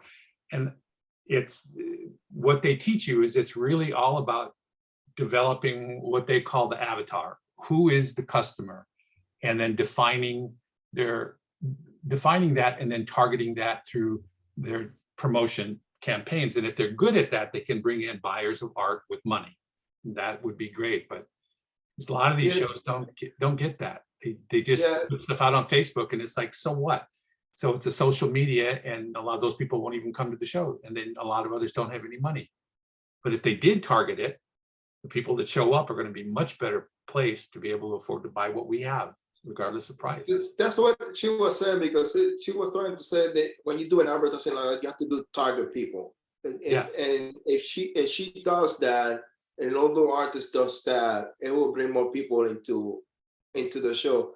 Yeah. Yes, you might lose something to other competitors, but if every single artist is doing the same thing, and she was saying, if you even spend just $100 doing that, it might be $100 might be a lot of money for some people, but say that you spend $50 doing that for every single show you do.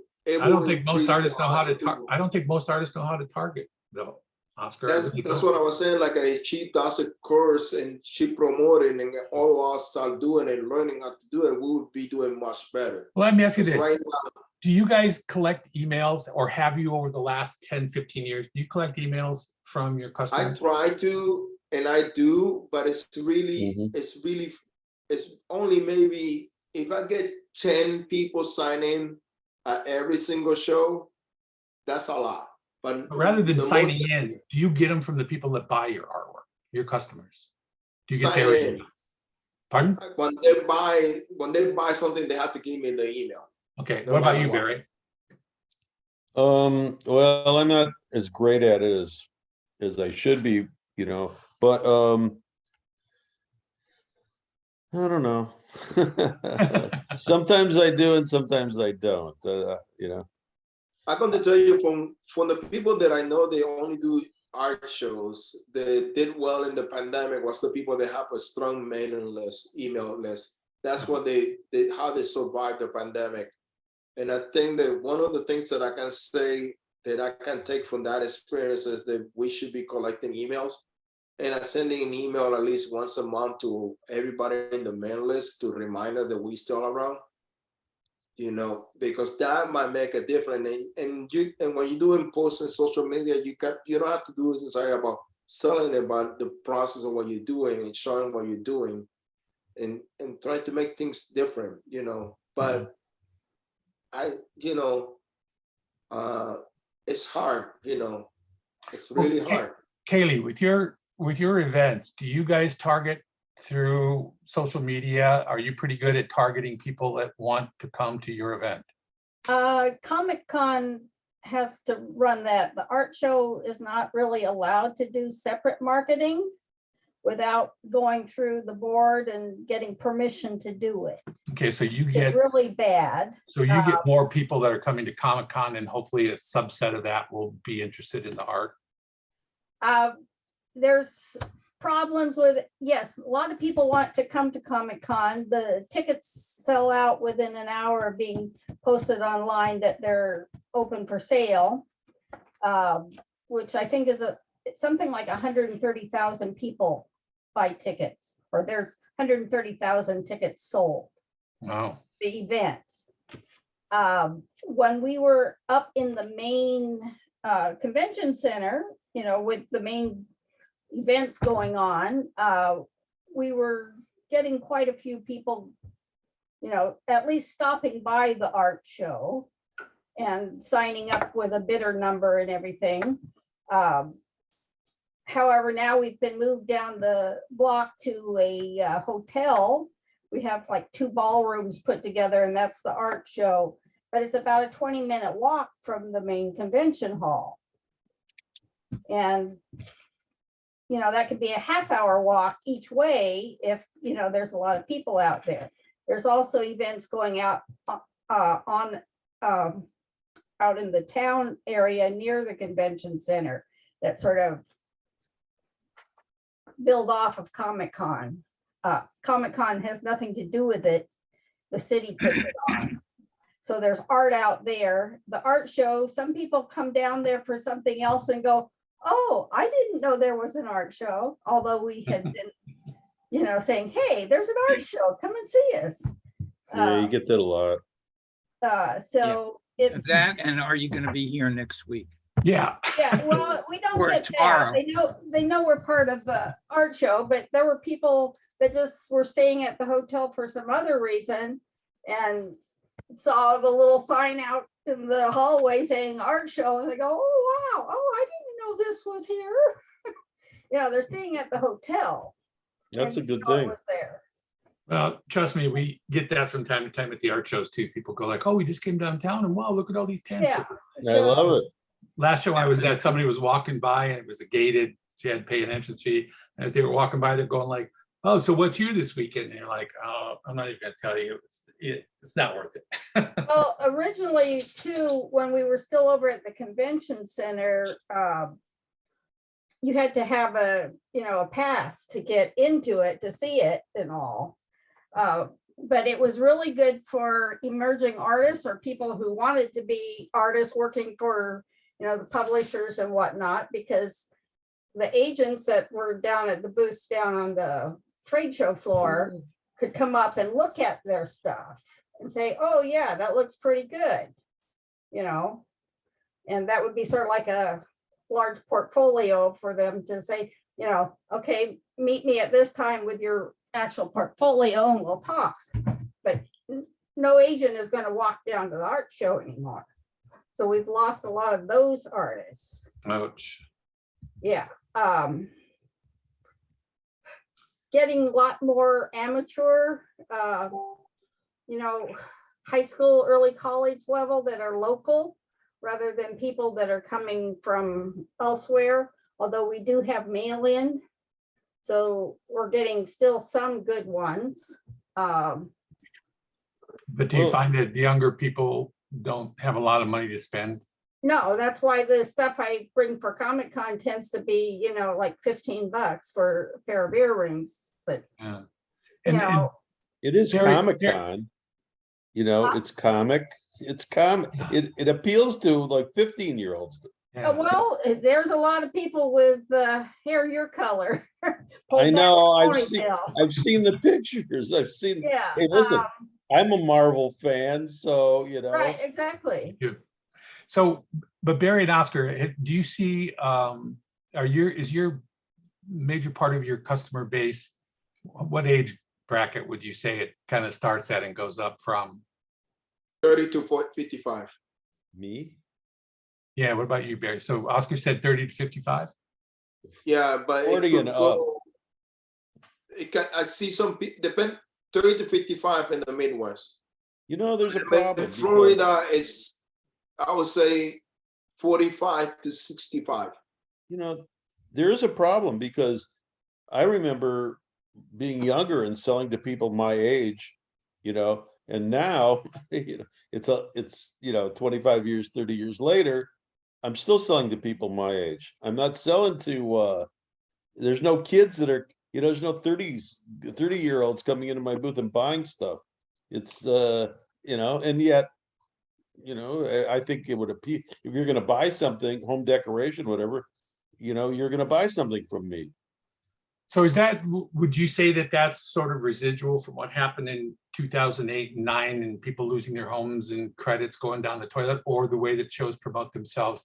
Again, that goes to they're not targeting the right age bracket, the right financial I think bracket, for economic. me, it was just the crash, everything crashed. So, you know, people just didn't have the money to spend. And if they did, they wanted specific things, you know, whatever they were collecting. Most of it was 2D that they were in the process of, you know, collecting. They weren't really looking for 3D of anything except, well, there was one actually potter there, or ceramicist.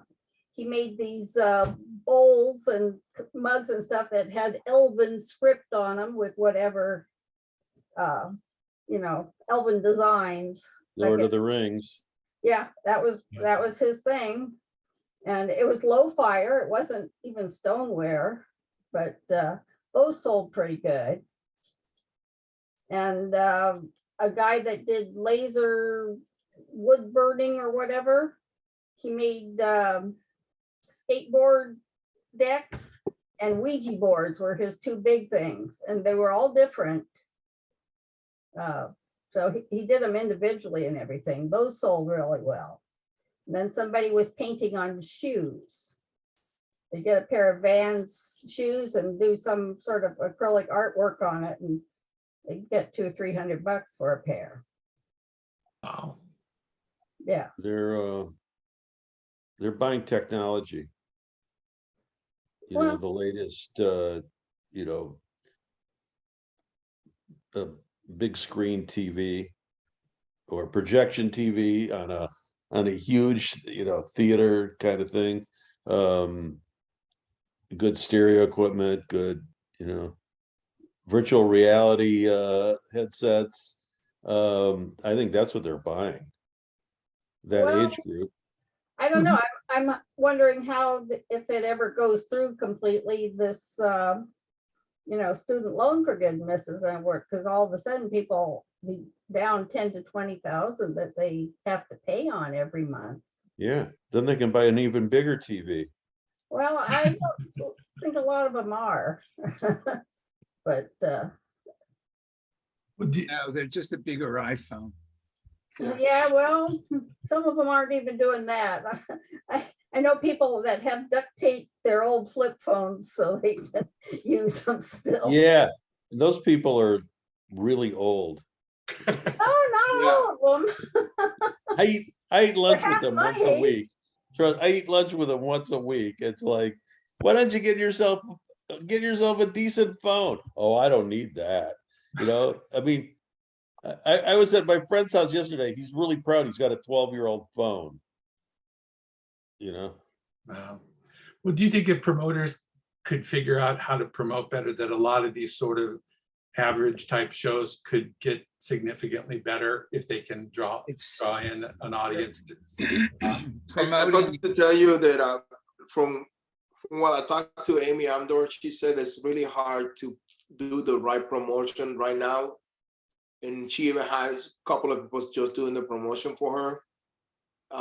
It's really, really hard because no matter, it keeps changing so much because of technology. Because some people don't use TV anymore. Some people only use YouTube TV. Other people only see TikTok or different social media platform. Yeah, So it's really, you have to, and the pie of money you have for promotion has not changed. And now you have to divide that money into more things because you still have to do TV, you still have to do newspaper, and now you have to do all the social medias. And you got, on top of my head, I can think about 6 of them that you have to advertise. And it's really hard, you know. You have Facebook, Instagram, TikTok, YouTube, TikTok, I say already, right? Yeah. So twice. you have at least, you know, you have 4 at least in there that you have to split out the pie. You know, So the it's really- established shows have it so much better unless they slip. Yeah. What was that Yeah. again? The established shows Oh. have it so much better unless they slip. Because the public already knows that the show is there that week. And the other problem that I have with Amy Amdor specifically is like she needs to keep the show the same weekend. She cannot keep switching the weekends. That's another big problem. Yeah. I agree. You know, because it's then you don't know. You know, people have they routine and habits is important to people. Something consistent that you know is going to happen the same weekend all the time. You know it's going to be there. You know, but that's what it is. I'm about to leave because I got a job to do at 6 o'clock. But just to go back to something that you say, Ron, the 32 by 40 mat boards, the last batch I bought last week cost me $901. That same board 2 years ago cost me $6. Mhm. Wow. Yeah. The foam core that I use used to cost me $90. Now it cost me $148.08. Yeah. That's huge. You know, just to and thank God that I raised my prices for my 11 by 14 from $40 to $50 this year. And now I'm thinking, even I was talking to another friend, the paper that I use to print the spring, now it costs me $1.25. I think it used to be 75 cents before. Yeah.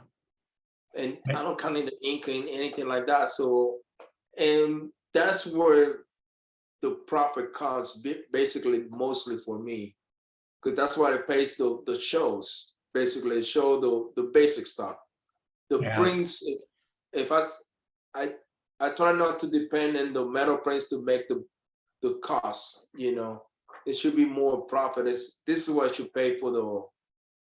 Well, and even the tape that tapes down the mats onto the foam core, I buy mine through Uline. It's Scotch 3M tape, and it went from just over $8 a roll to it's now over $12 a roll, which is a 50. Yeah, that's the same thing with me. I use Artist Framers tape, and that went up considerably also.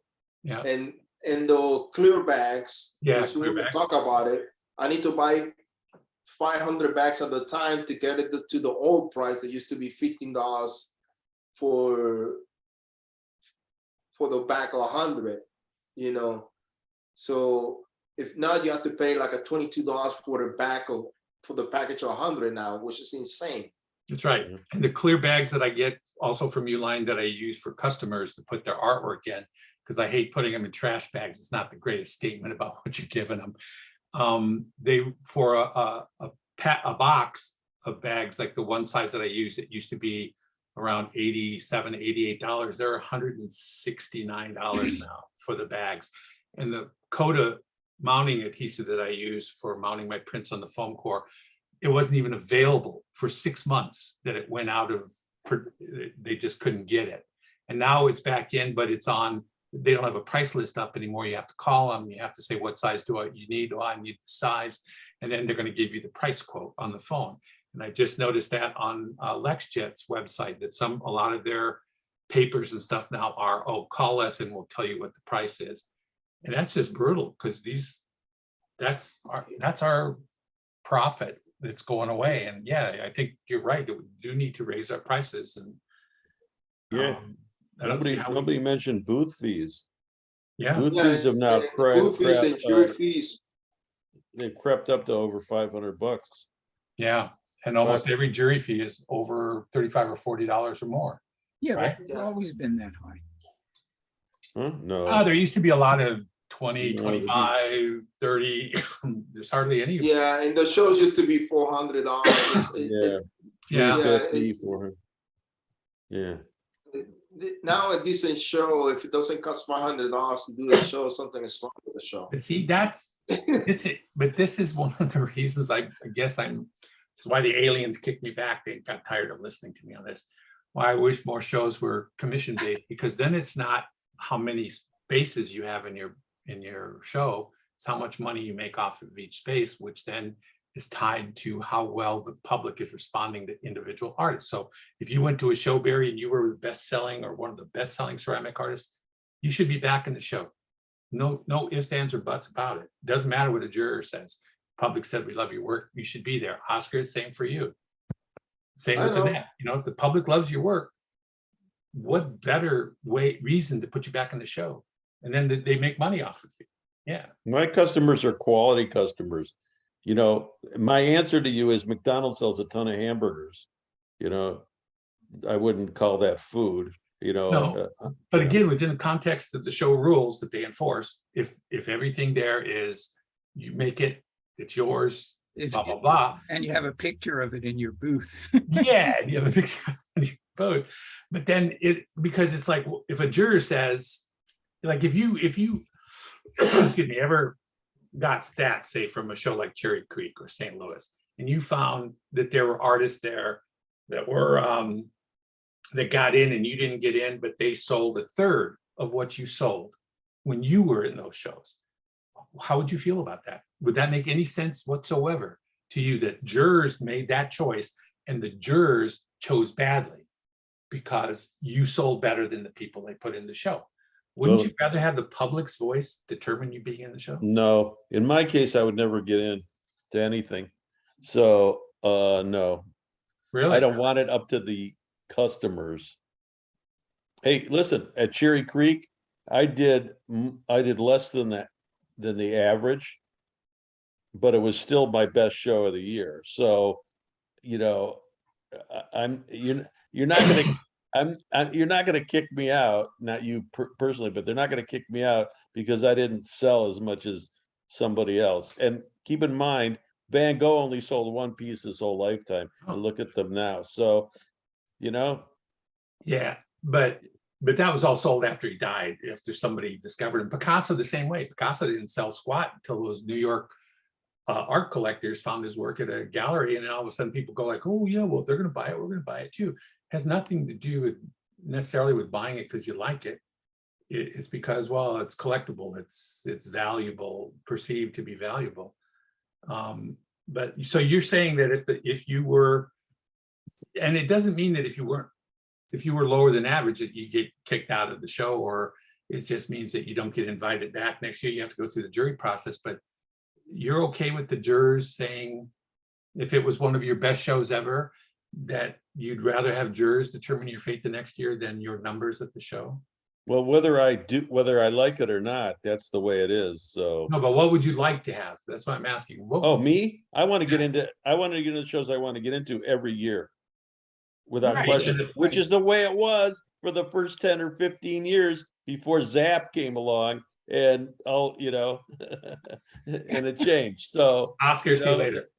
that's what I want. See ya, Oscar. See you guys. Bye. Hey, guys, I Yeah, gotta go eat dinner. We should go. Larry, thanks for sticking with us. Hey, Andy, listen, thank you. next week, I'm gonna have to end this at 5:00. Yeah, good. I have to go to the movies next Tuesday night. Oh, Okay, why don't you start it at 3:30 instead of 4, and then we'll jabber on a little bit. I won't be here next weekend. Normally, I open it up at 3 o'clock Oh, and just wait until people drop in. oh, you opened at 3. I thought it Yeah, was 3, 4. 3:15. You talking Central Time? You No. live in Pittsburgh, no. No, Eastern time. No, I just, if I'm sitting here working, I'll start it and then just wait till people drop in. Oh, suggestion, put that in the email next time. Say, hey, want to come early? No? Okay. Yeah, right. Don't encourage that, but you know. But just in people case, should- you I like know, it the way it is. I mean, today it was 3:30 when I opened it up. Okay. Well, thanks for sticking with us. Yeah, you made your hour. Yeah. At Annette, least. Kaylee, Barry, Yeah. see you guys down the road. All right. Well, All right. See and you. Good for me. have a good Halloween. Halloween. Yeah. Yes. Hope you get Bah lots of humbug. candy. Lots of candy. No I'm scares. locking the door and pretending I'm not here. All right. Bye, everybody. Bye-bye. Bye. See you guys. There we go.